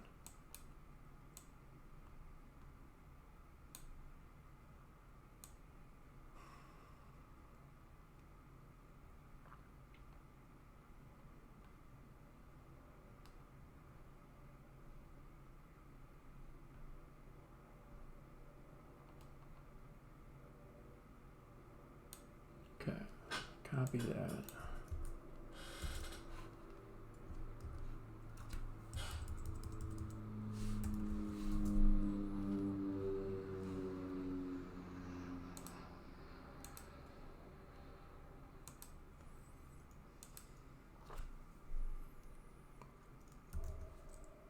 Margin bottom. 0.3 REM. No? Margin bottom. 0.3 REM. You don't like that? Okay. I'll do it over here then.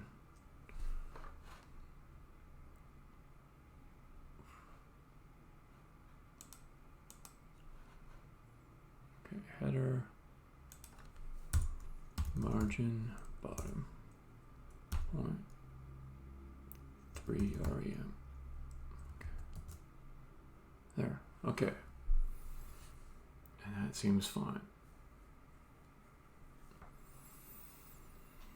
Okay, so that's starting to look like something real.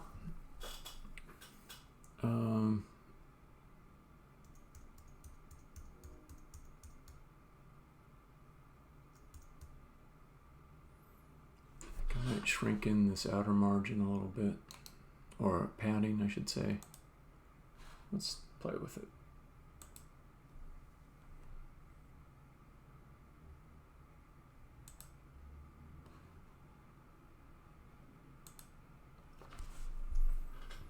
Point 3 REM. Yeah, that looks all right.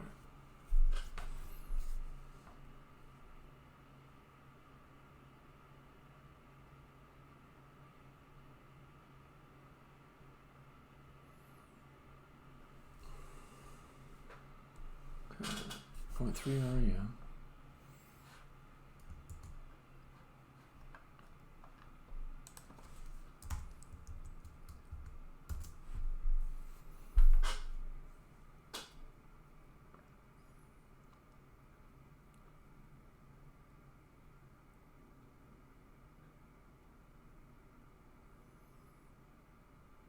Okay, so let's fix the comment next.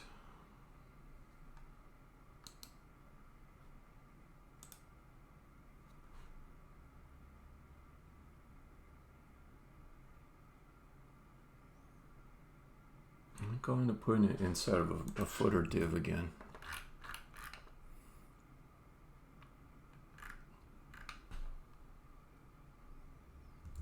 Although, what do we got here?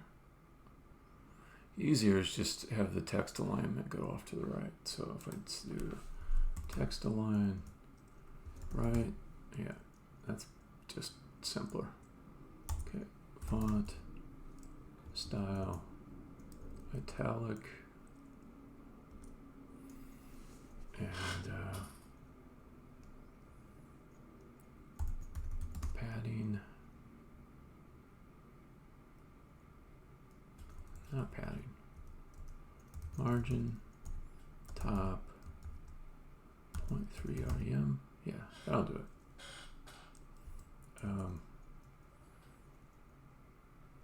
Font size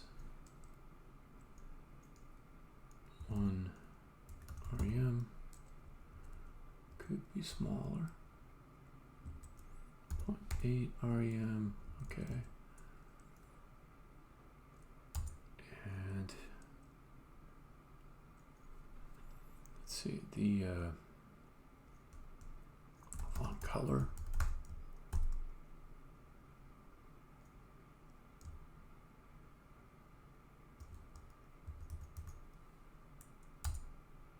For whatever reason, it doesn't like to do any font color changes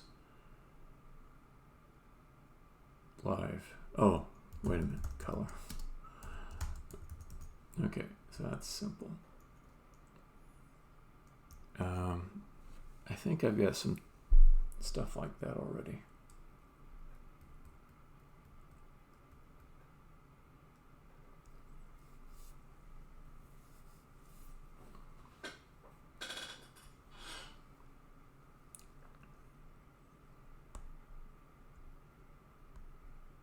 Yeah.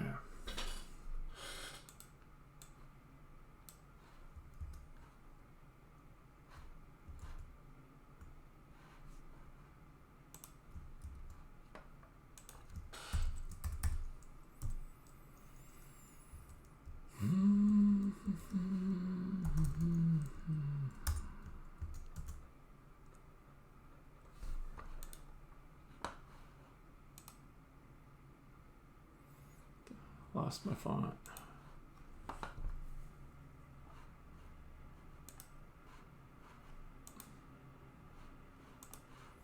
Oh, yeah, okay. On the home screen, since I changed one color, it changed that. So I can fix that. Home screen module CSS. Let me say primary. No, not that. Menu tile module. Primary off white. It's probably going to be too.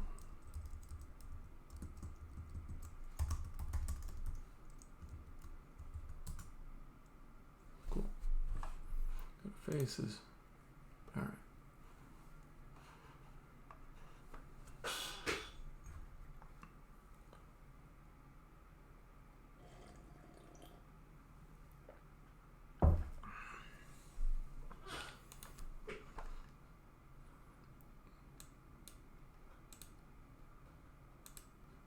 That's pretty good.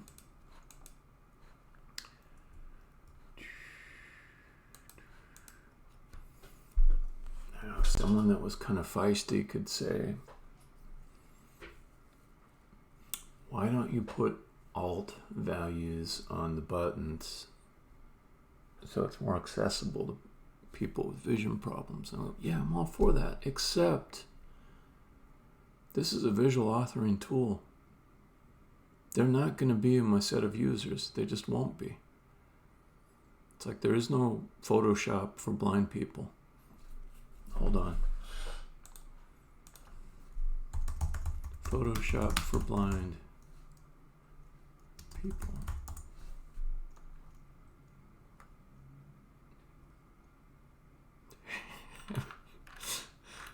I wanted to be proven wrong.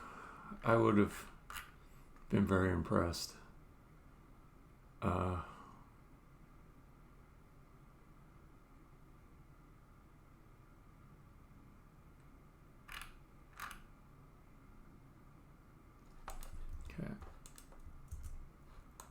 So I stand by my statement. There is no Photoshop for blind people. Now, the irony of this whole thing is this tool is pretty suitable, some aspects of it, for making games for blind people. Or it will be. The speech recognition and the audio stuff, playing speech audio and then responding to speech commands and prompts something this tool would be good for. So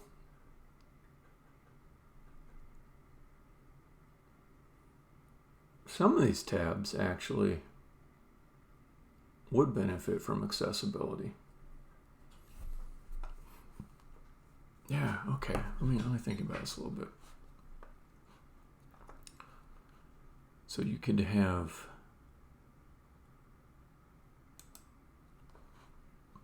one person with sight designing faces.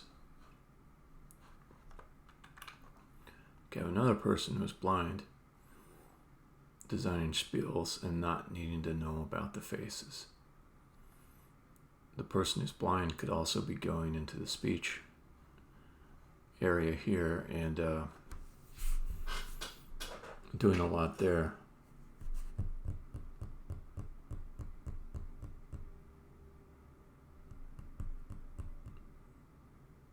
Scenes, I think so too. But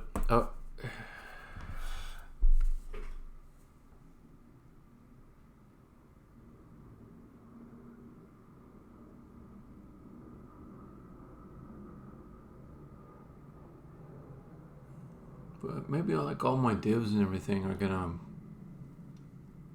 mess up the experience. You know what I'm gonna have to do? I'm gonna have to make the app and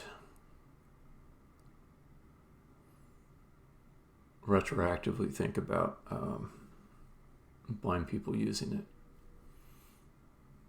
And I don't think I'm gonna work myself into a corner.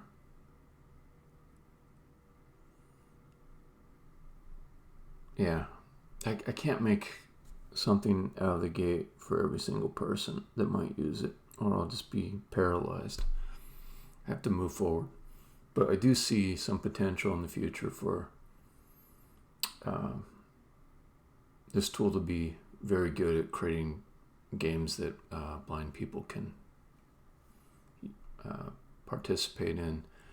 And it would be neat to make it so that the tool itself is usable by blind people, although some of the things might be better suited to editing inside of a text.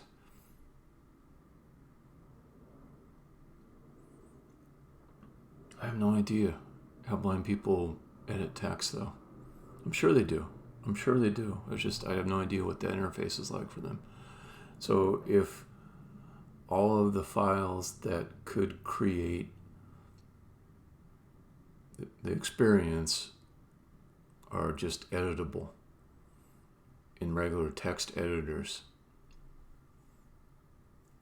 would blind people be able to create things that way? I don't know. I'll have to think about it at a later date. I'll have to circle back to it.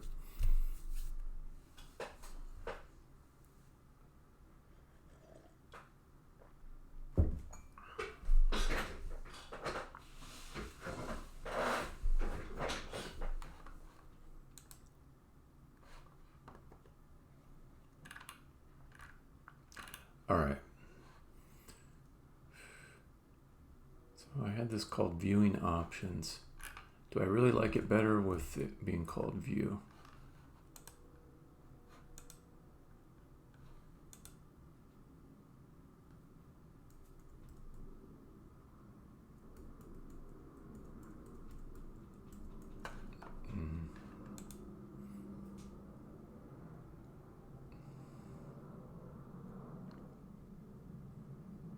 Yeah, I do. Okay. Next, let's move this off over here where it's intended to be.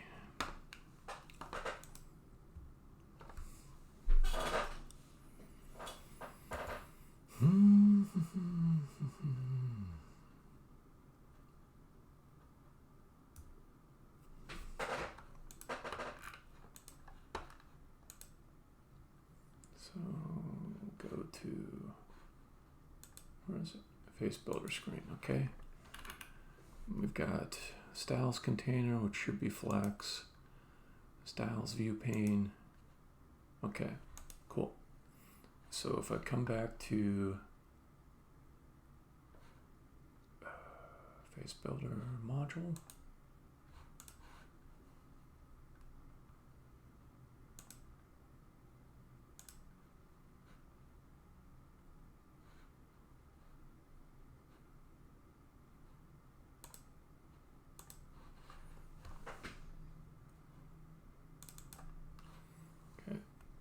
there's the container. It is display flex. The flex direction says column. Let's make it row. Okay.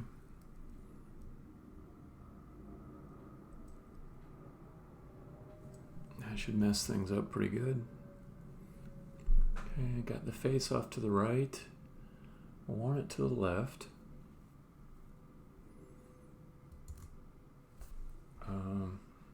Let's split this. There's my screen. Okay. Styles container, fine. Class name, fine. Okay.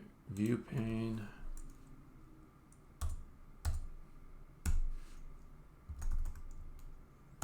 View pane. Okay.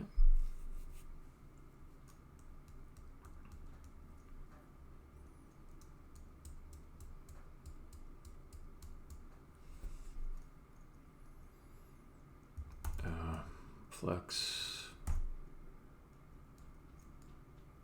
grow 1.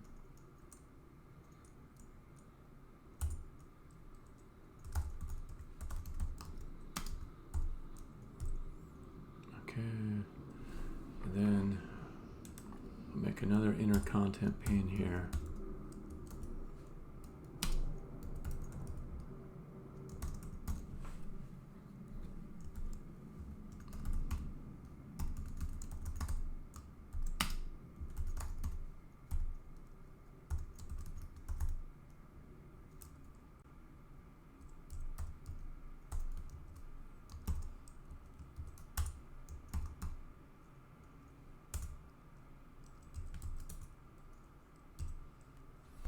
Canvas was width 100%, flex 1.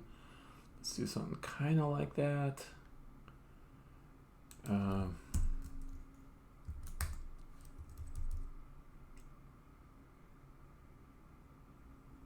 don't think the waveform would be on here at any point. Let's take that out. I don't think waveform is used. Yeah, it's not. Yank that out. Okay, view pane. Face pane.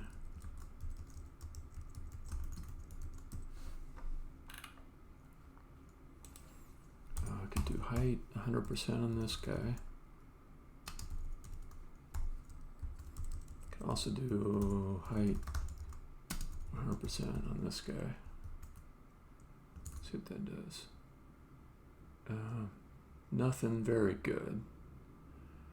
Also, I don't know why they're ordered in that direction. Did I do a reverse direction or something like that?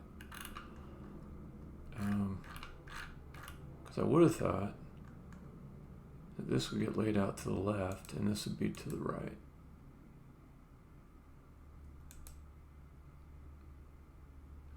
Okay, styles container.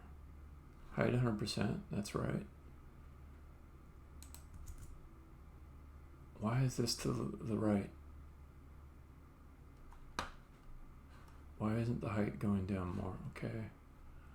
Body, div, screen container. Okay, this guy, that's 100%. This guy, 100%, 100%, 100%. Okay, so you need something else. Oh, I bet I'm not applying the class. I bet I'm not applying the class. So if I go into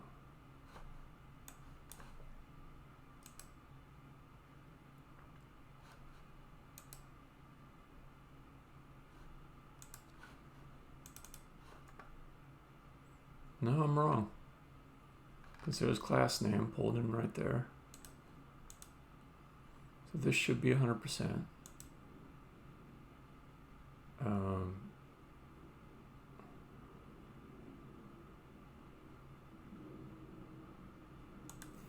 So it looks like that is 100%. That is not.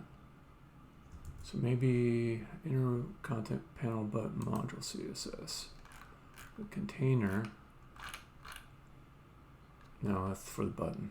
Get rid of that.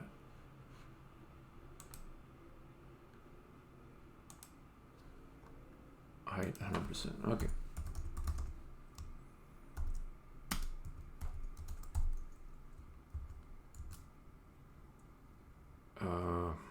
Yeah, I hate this shit. How would I say height, whatever is remaining, as opposed to 100% of the client area? It should be, was it, why does it do that? Is it the relative positioning? Maybe that's it. Yank that out. I don't mean 100% of the whole fucking screen or the whole inner client area. I mean the 100% of your containing element. God, that's irritating. Why the fuck does it do that?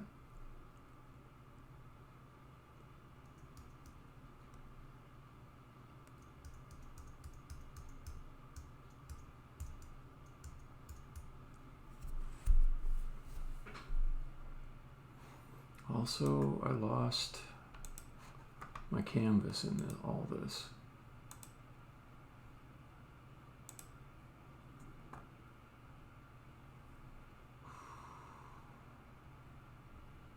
Also, it's going right to left. So many things to fix here. So many things to fix. Okay, what are the bigger things to fix? I think the left versus right is kind of big. So let's do that next. Whatever's making that go out of order. Inner content pane.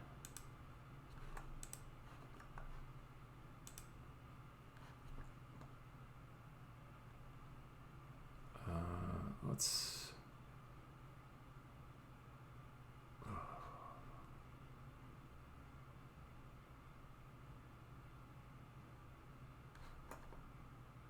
Flex direction row, display, boom. Okay, config panel. Is that being used by anything?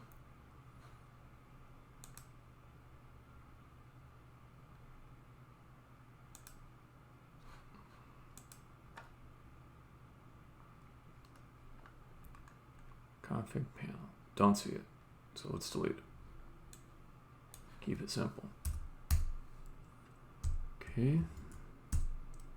Canvas width 100%. I suppose I can pass in height 100% and see if that changes that one problem.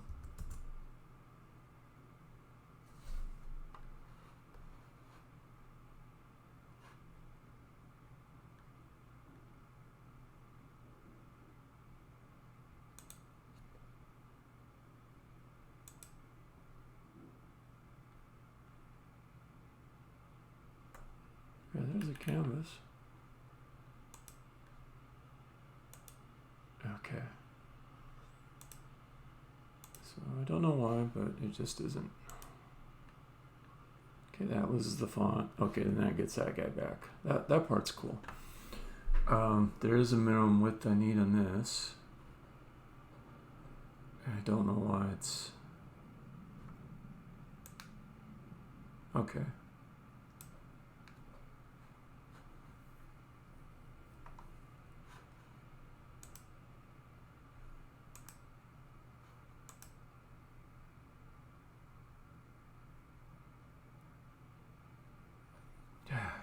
A lot of jankiness. Okay, first off, why the fuck is face off to the right?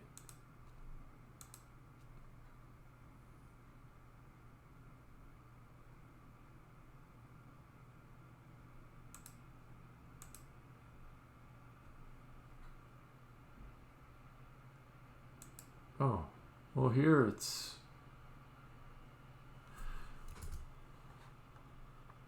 I don't... Oh man, my brain must not be working well. Of course, it's actually doing exactly what I asked.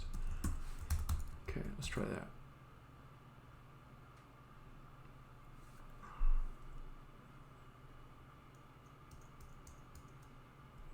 Okay. So I've got those in the right place now.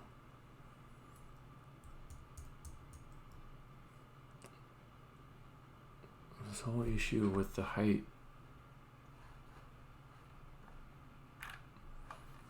being affected by the friggin' margin.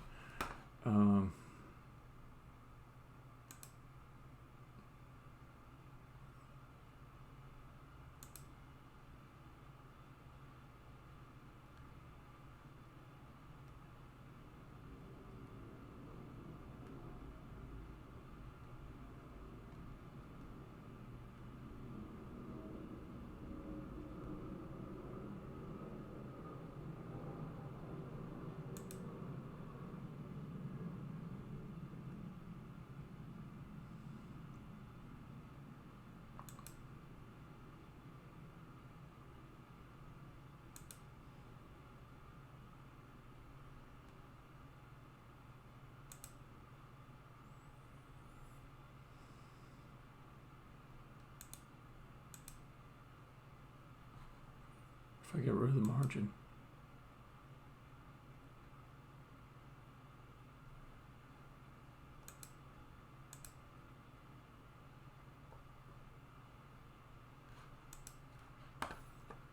So it's not just the margin.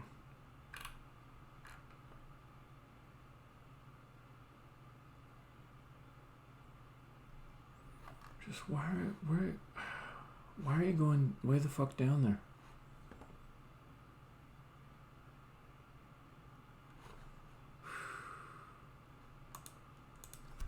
CSS 100% height goes past bottom. Yeah, this one.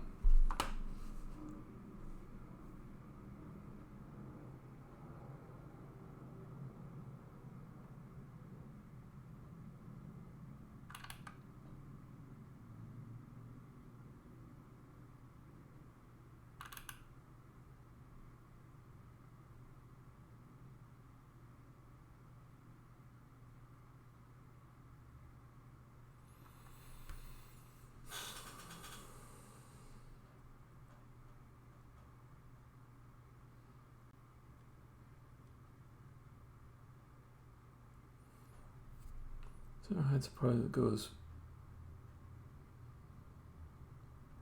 beyond the browse. The OP and most of the people want the 100% height to occupy the bounds of the browser rather than go beyond the browser viewport. Is there a solution to that?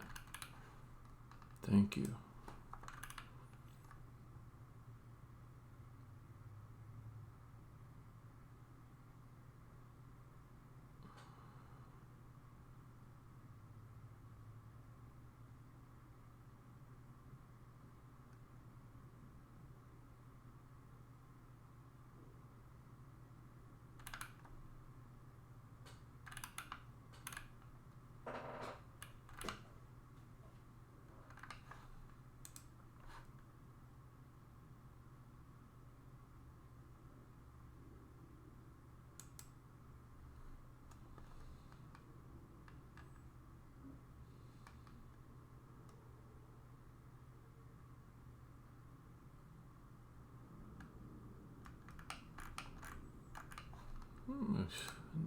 No, go up. Go up to -1. You're not so bad. Come on.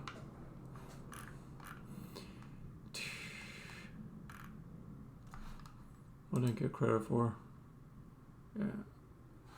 Cool.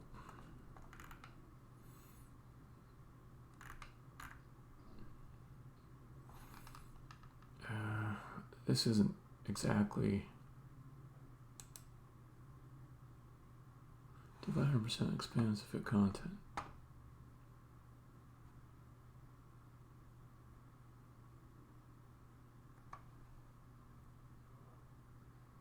CSS 100% height with padding margin. Yeah. This is such a dumb thing that keeps coming up.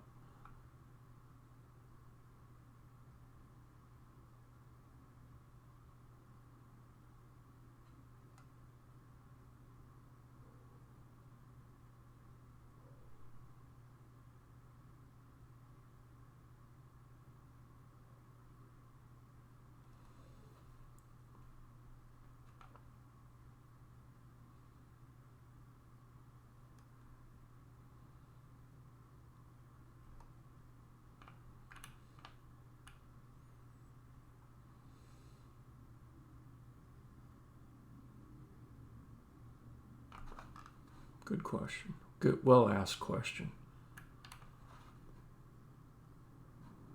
This paragraph resonates with me.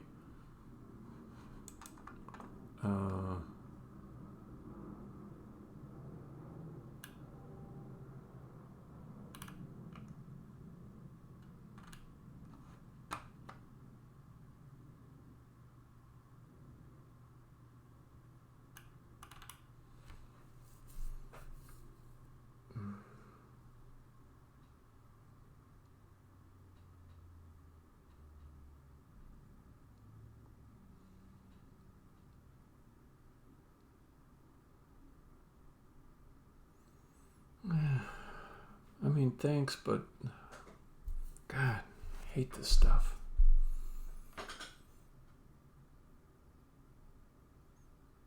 That's not going to work for using layout with multiple elements. That will work for the OP.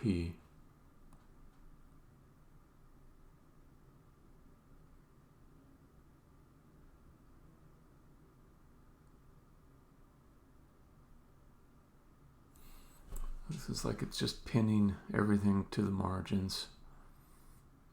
But there's no concept of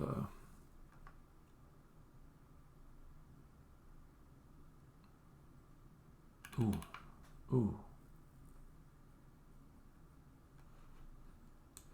I like that a lot.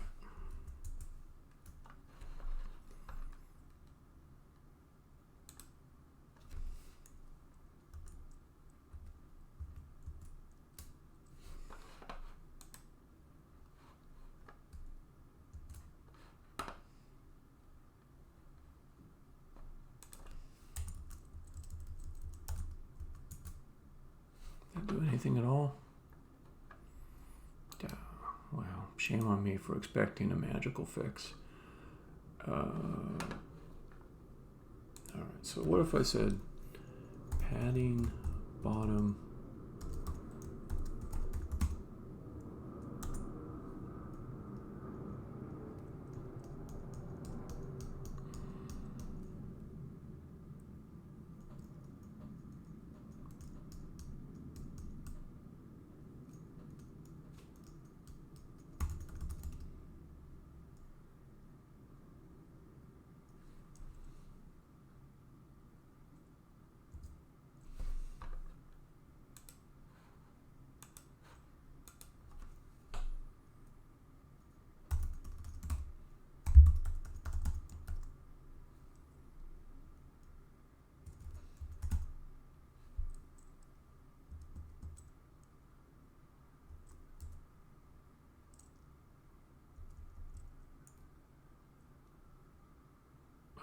Where are you getting this bullshit 100% from? Where are you getting it?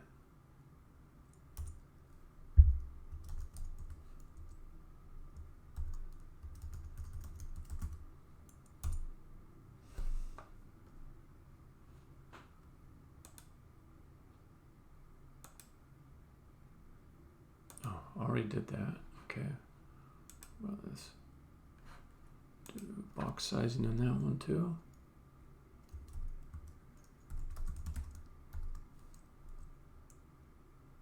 Oh, now I'm getting somewhere.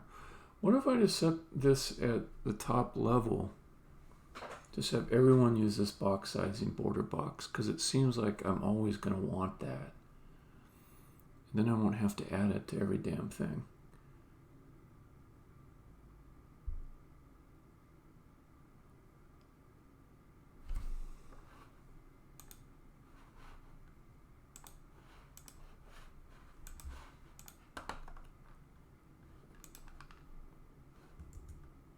because I think I did just fix that. Let me just put it in my top level and see what happens. Okay, so we go to public index CSS.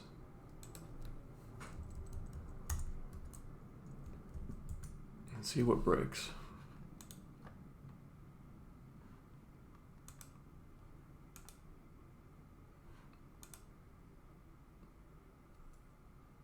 Lots of things break. Okay, don't do that. Okay, come back to here.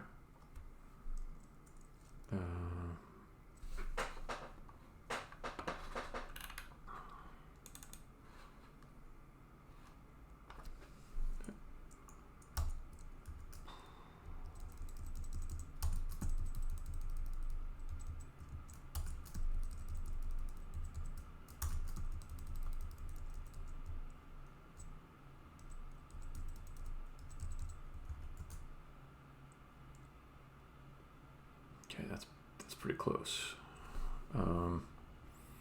There is some bullshit with that.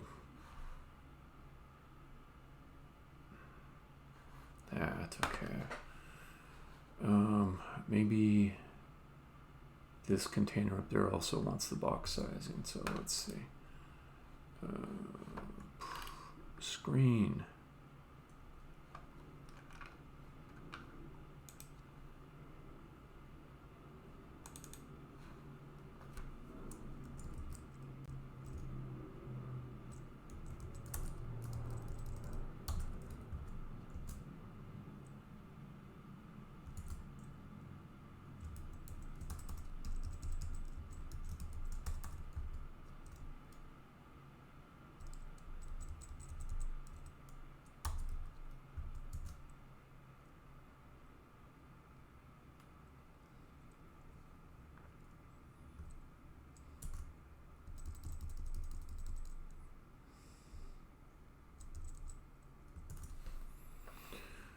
Okay.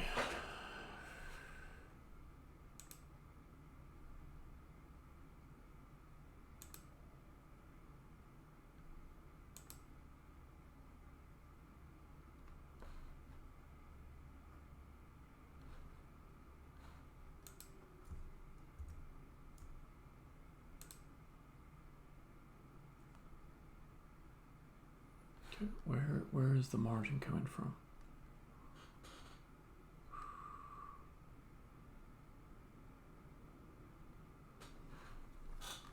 Probably from this thing here. So if I take out the margin, yeah, you're fitting again. Okay.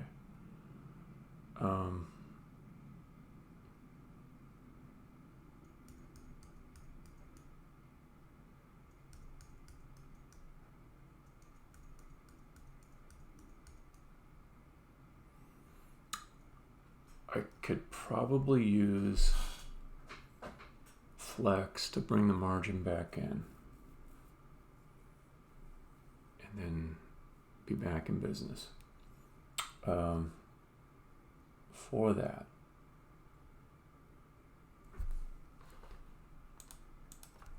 CSS tricks, guide to flexbox.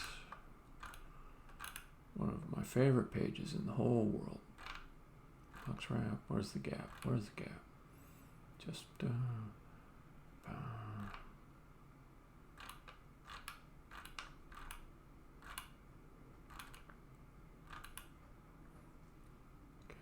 gap. Yeah, that's how I want to do it. Okay. So come back to here and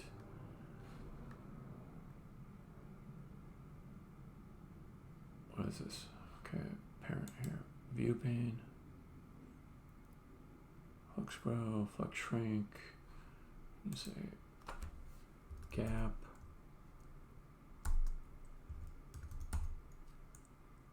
No?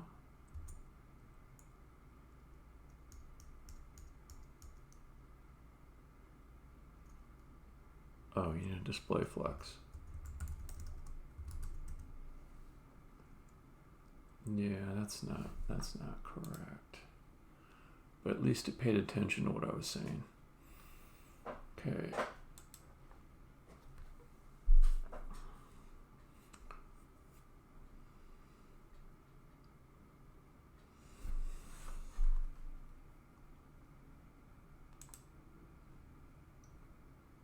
So, okay, what is it? This is the view pane. Is that where I put the gap? Oh, that's not the right place for the gap.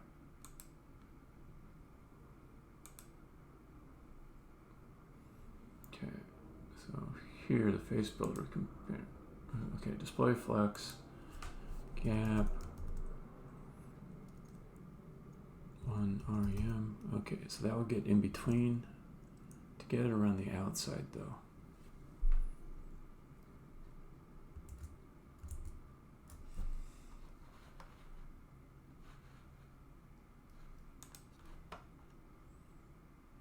Gap around the outside.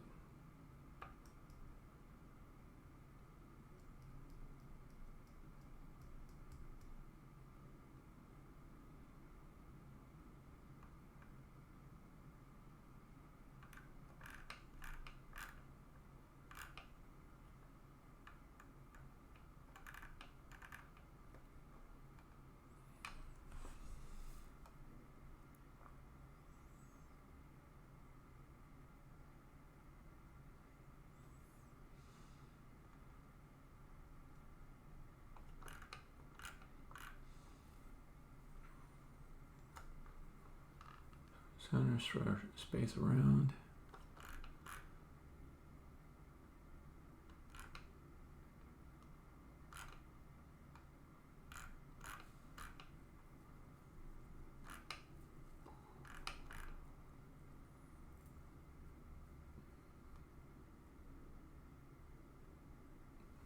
Well, let me just play with it a little bit. Okay. Justify content. Space around between any of those do anything different? New? Okay.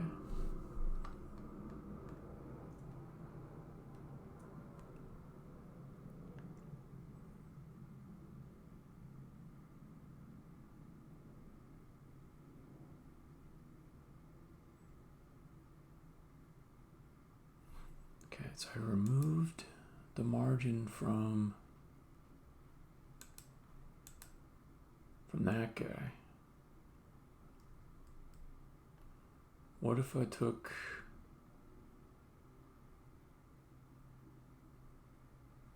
it just really hates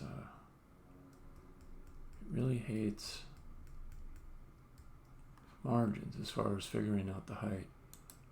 As soon as I turn that margin on, I lose the bottom of this. If I take that margin out, then I get that working all right, except I need some kind of margin. Could take this other container and add padding to it. Padding doesn't seem to cause the same issues. 1 REM. I'm wrong. It does.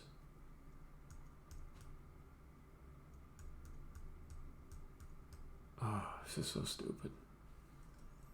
Somebody screwed up in the design of CSS. I'm sure they had lots of committee meetings about it, and they said, let's do it this way. It's clear that it needs to be done this way, but it was stupid.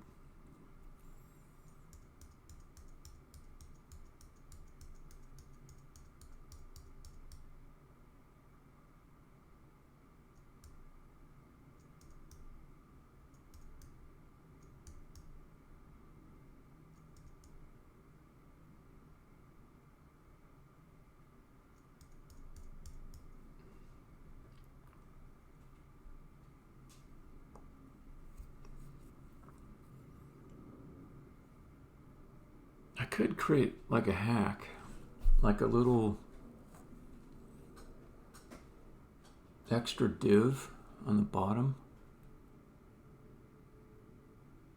whose only purpose is to make sure that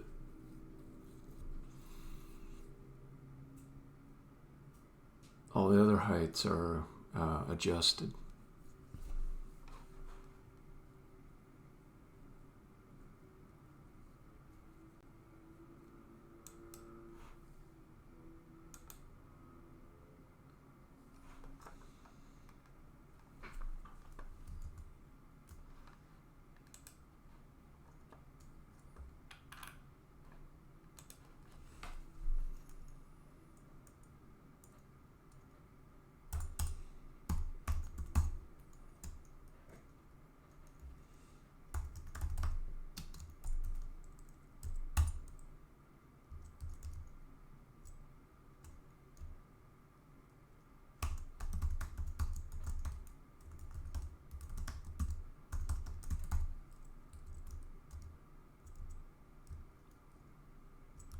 Full vertical spacer.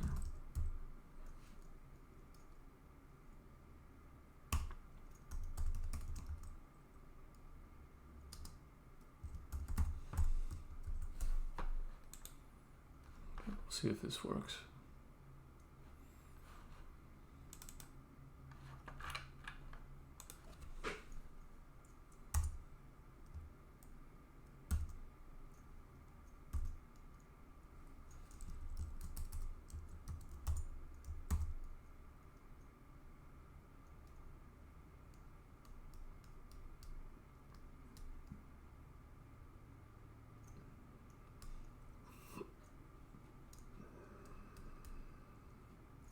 Or, hold on, do I need that? Or can I just hack it in to the CSS directly? So if I come over to the content pane, and I say that there's going to be, at the bottom, there's going to be some padding.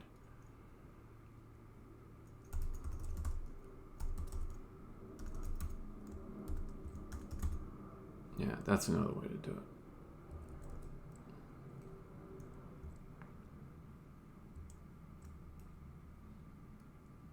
Okay, we'll do 0.6, I'm guessing. 3, 4.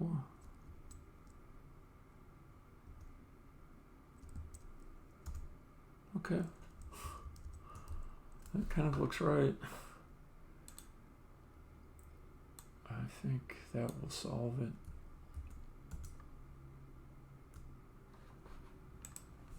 Okay, so let me go to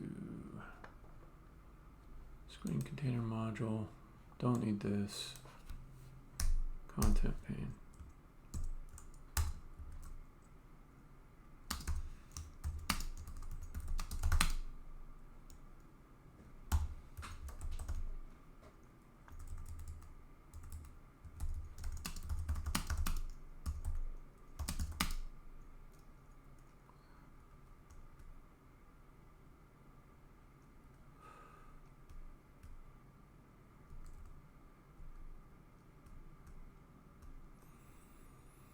Extend past bottom of browser when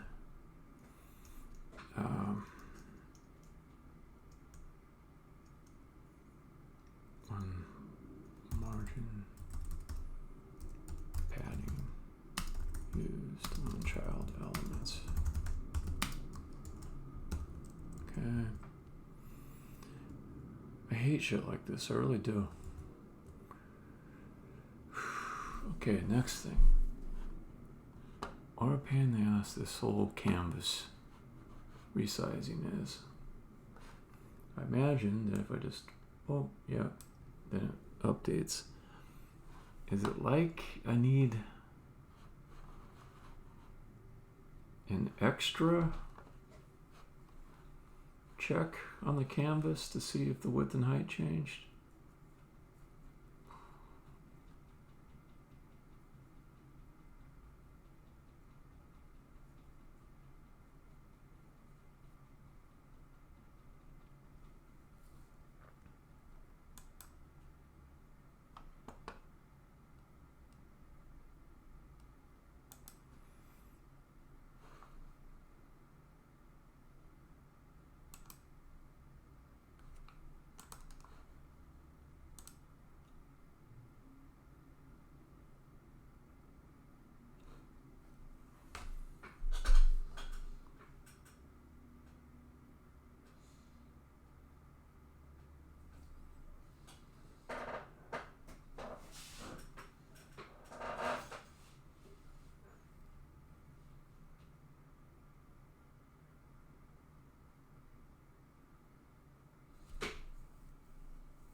Okay, okay.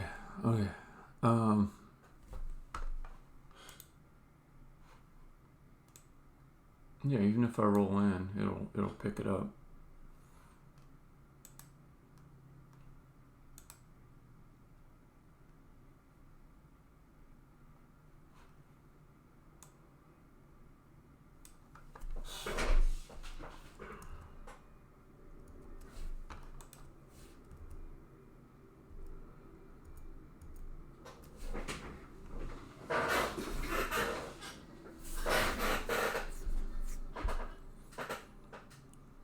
Okay.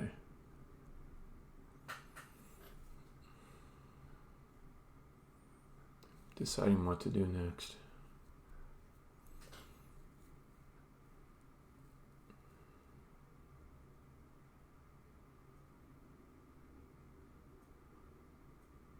So face is getting resized, kind of weird.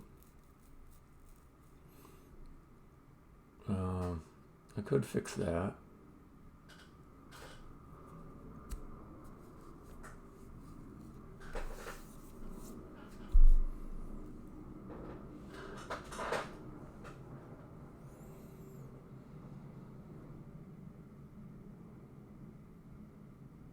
I think I'm going to leave that for another session because I feel like it'll be fairly involved and tweaky. It might even be better for offline.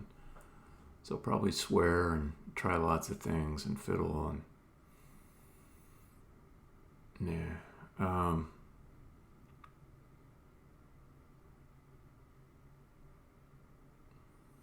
do dislike that I have to continuously keep coming back to my canvas component and fiddle with it to get it to work in different situations. I do dislike that quite a bit. I think what I'll do instead with my remaining time in this session is I'll update the selector so it has UI that's more in line with the rest of the app.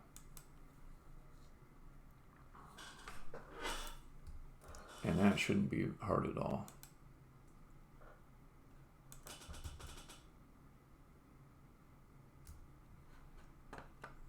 Let's do face pane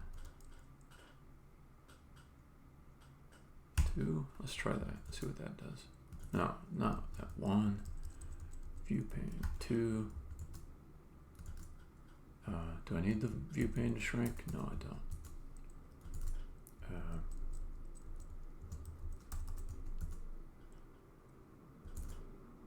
I would have thought that would have caused those two to be distributed differently. No, there's a different way to do it though. I could do fixed width on the face pane. That might make some sense.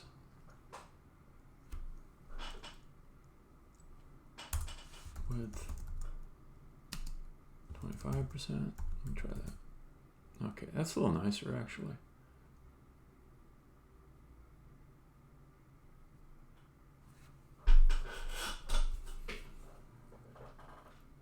Okay.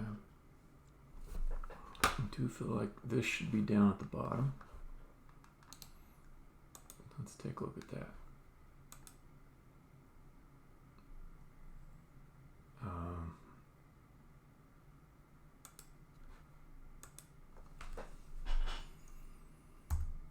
Position, relative, bottom, 0. No, it doesn't work that way. Okay. Dang it. Position absolute. Is that how it works? Bottom. Okay, you're down there. Bottom, let's do...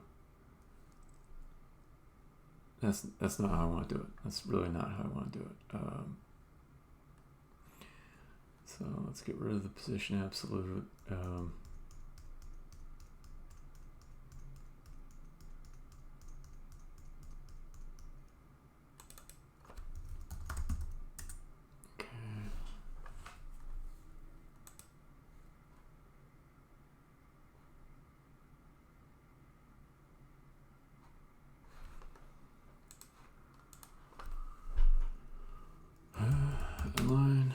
child div to bottom of parent. Yeah, like that.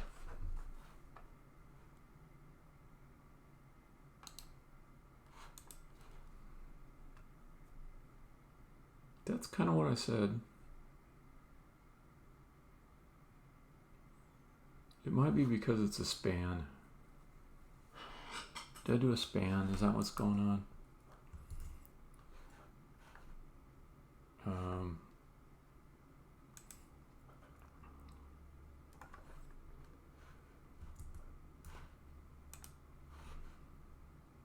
No, it's a div. Okay. Let's get rid of the text align stuff. Let's do right 0.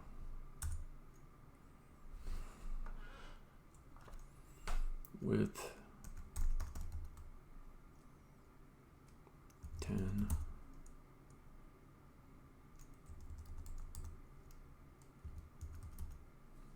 Okay. Width auto, I guess. Well, and it's stretching all the way across, so width fit content. Okay. Oh, you're still going all the way across. Okay. CSS.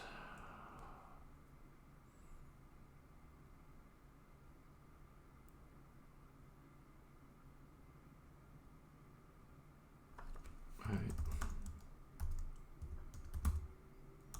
Not working, not working, not working.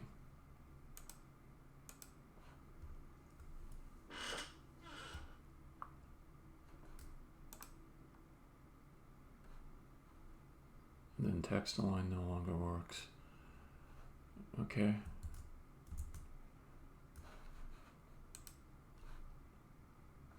So I see this background, no repeat, height 200, width, boom, position relative left 0. Okay.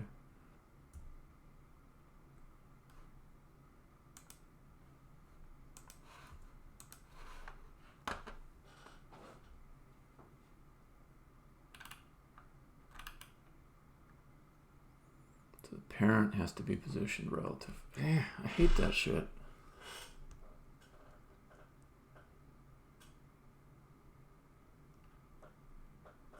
The parent's got to be relative. Okay.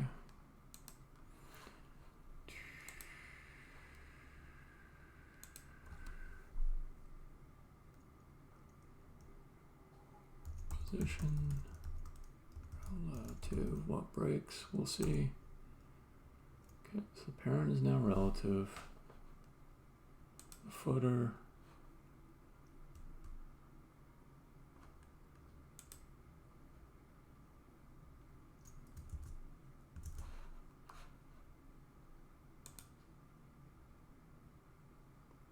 Okay, the footer is absolute. Okay.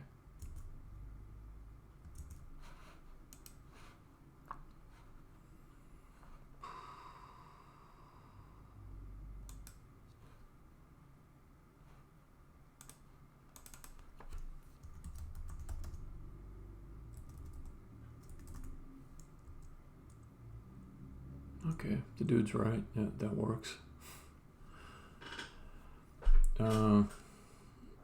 And then I just have to say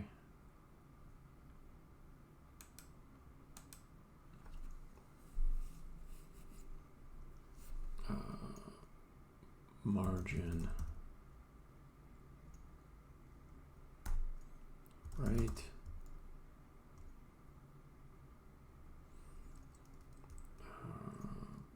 0.3 rem. Okay, 5 rem. That looks good. Okay, but what happens if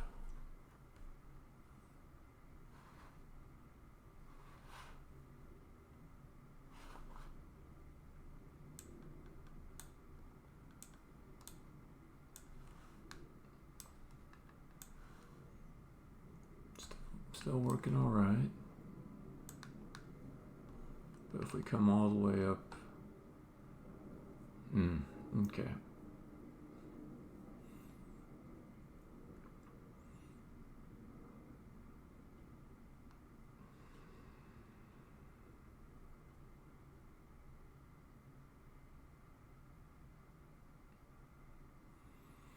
think I can wait until I actually get a case where this comment is right up against here. I could probably figure that out once I get to that spot.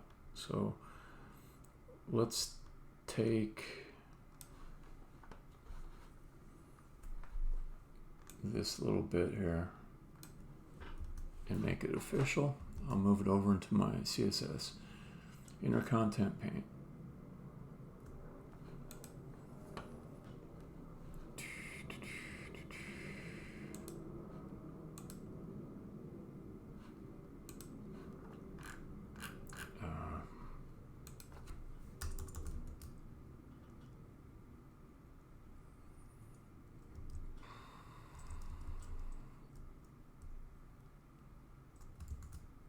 What did I apply that to? The footer. It goes in the footer. Wait a minute. That goes in the footer. Okay. Or does it? Ah. What am I looking at? I just copied something, but it's not the same thing I pasted. I mean, what I'm looking at is not the same thing as I pasted. Okay, so there's the inner content pane footer. Inner content pane container. Container is all this stuff. Good God, there's a lot. Copy all that. This is going into the container. That probably is what I just pasted. No, it's more. Okay. Don't mess with the colors.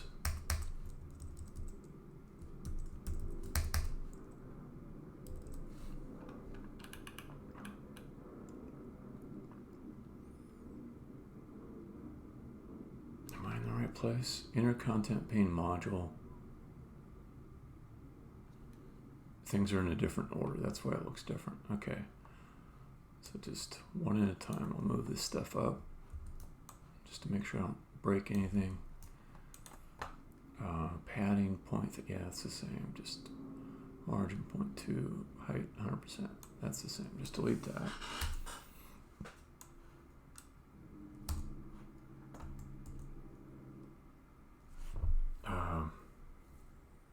Text align right doesn't belong here.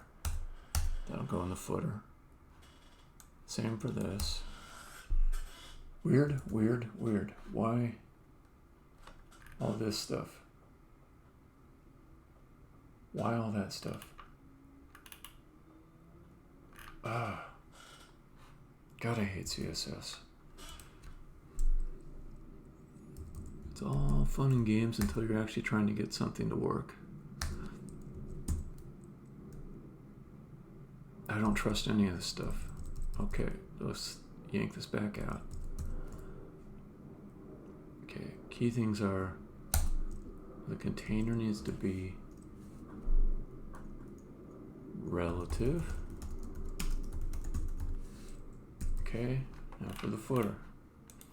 The position needs to be absolute.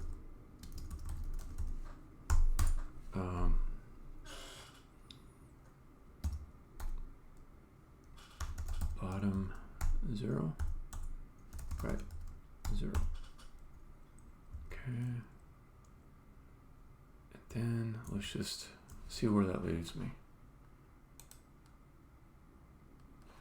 Okay, not bad.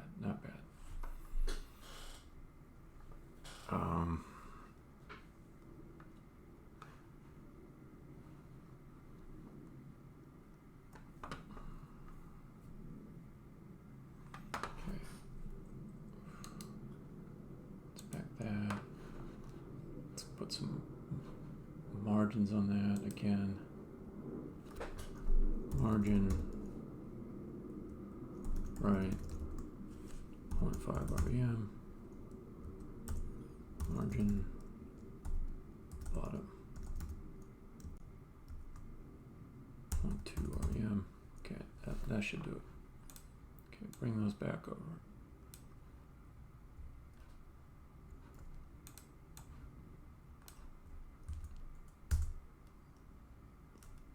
CSS. It's terrible. It's terrible. I keep losing my fonts. Okay. That's not bad. Okay, now, so fix up these guys here.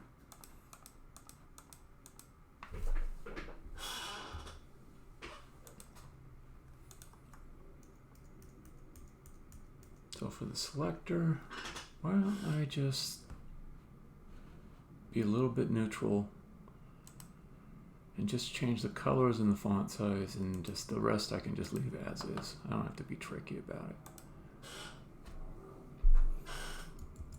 Okay.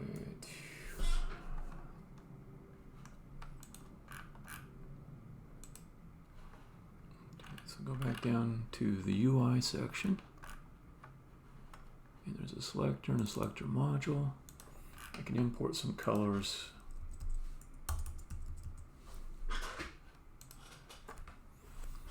Okay, colors. Yeah, if I'm going to import colors, let's grab them from here. Okay.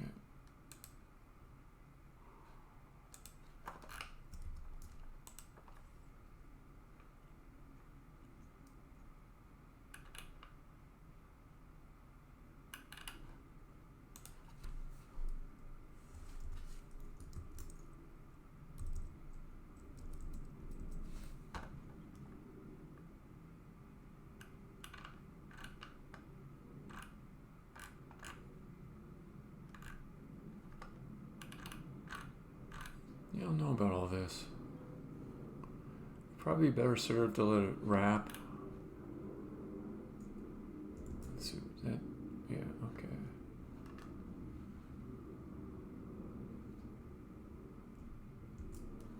Okay. Get all the colors working.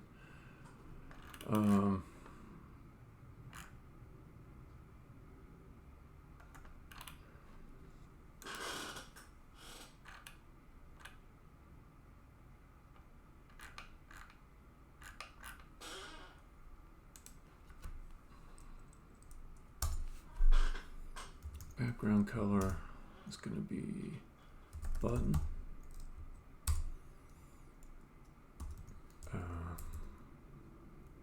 Color, button text, disabled,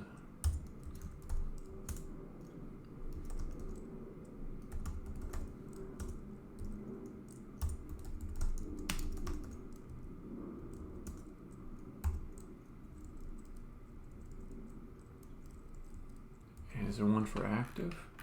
Where's the active?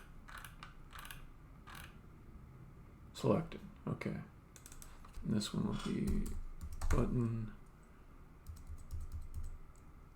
highlight, and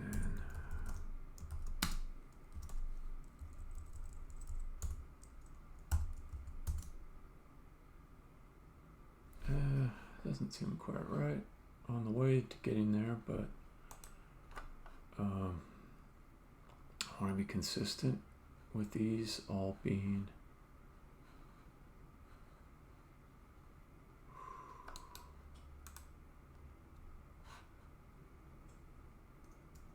oh, I know what I need to do.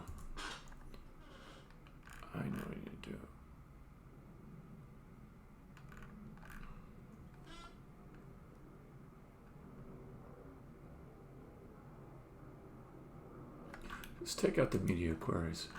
I can bring them back in later. Okay.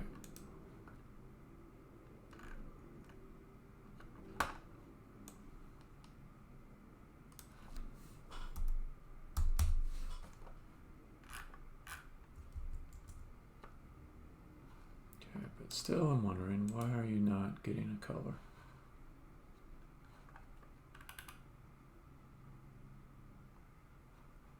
Looks like something's not defined. Okay.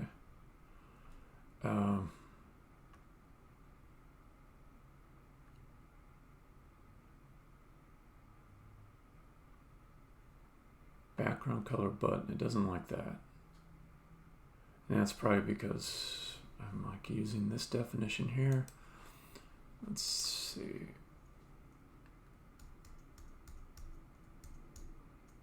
I don't know. I don't know.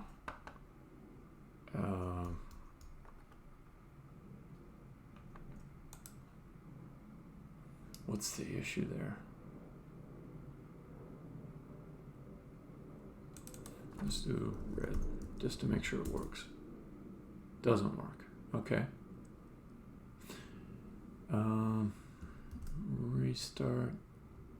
Refresh. Okay. That still makes it not work. Inspect.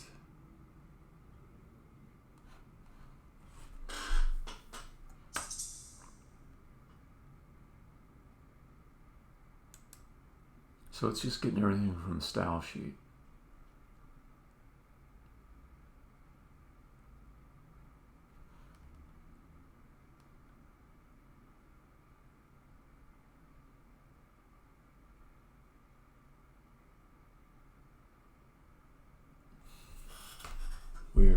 Weird. Looks like an error though in the code. Like the wrong.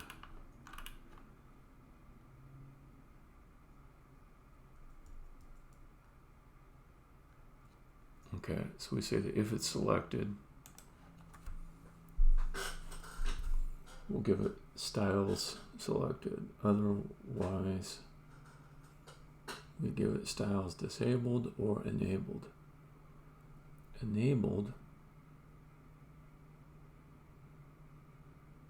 doesn't seem to be defined. Is that right? Selector module.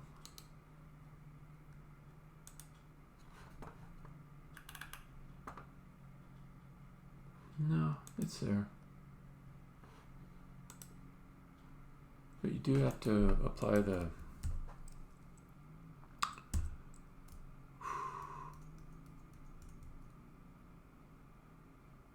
No, I shouldn't. Well, huh.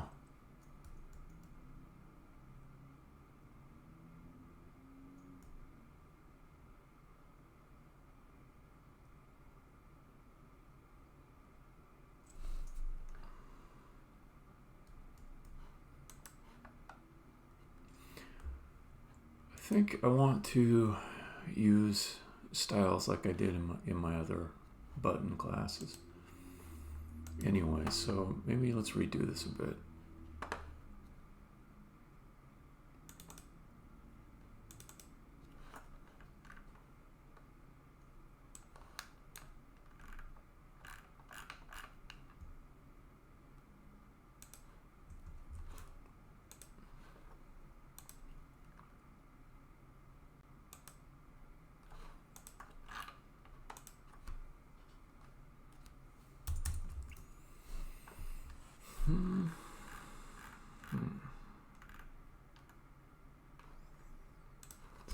Selector button.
Let's use these. Okay, I don't have all this bar button stuff. Okay, bar span, all that, blah, blah, blah. Okay, bar button. Yeah, this will probably be better. Okay, then come back to selector module.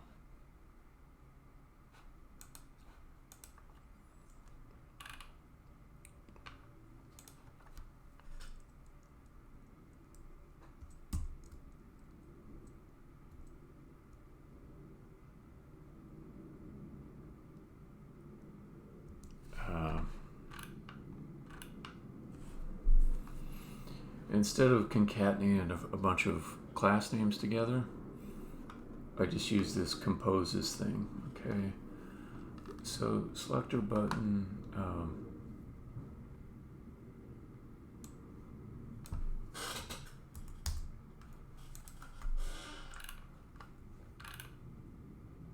Disabled. Let's do another one for highlighted or selected.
Selected, disabled,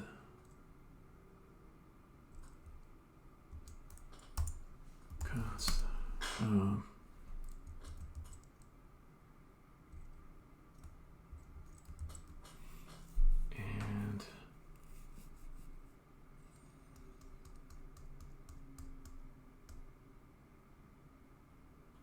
I don't think I need to combine this to have separate text though. Do I? Oh wait, I do. Because there'll be text in the middle here. Okay, cool. I get it.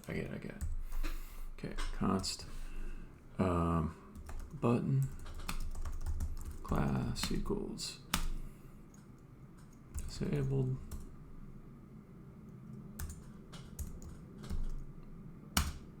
styles selector button disabled.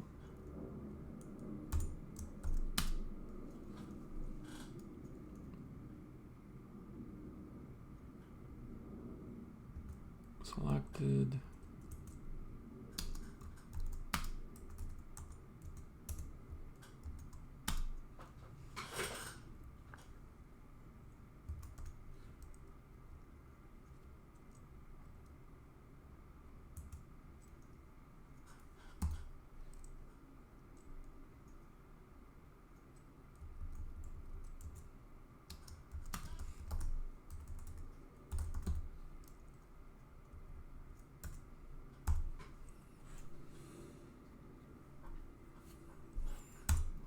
Const text class, same thing.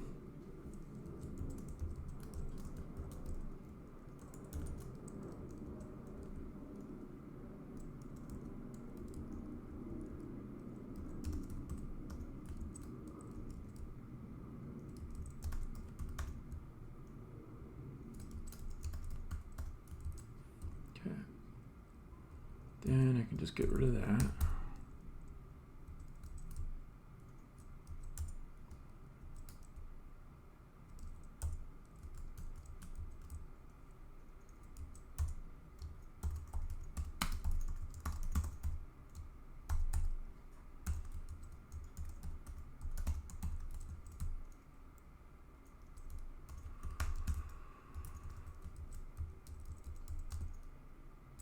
Button class here.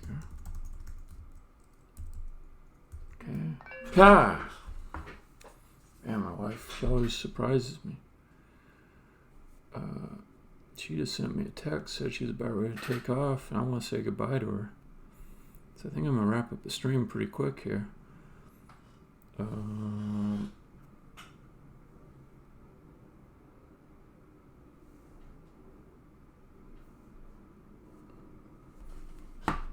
Okay.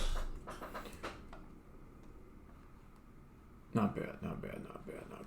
not bad, not bad. Everyone needs some tweaking, but it's pretty close to what I want. And I can tell right now that I want these to be more subdued so they don't look exactly the same as these buttons up here. Let's see what it looks like with the proper font. Okay.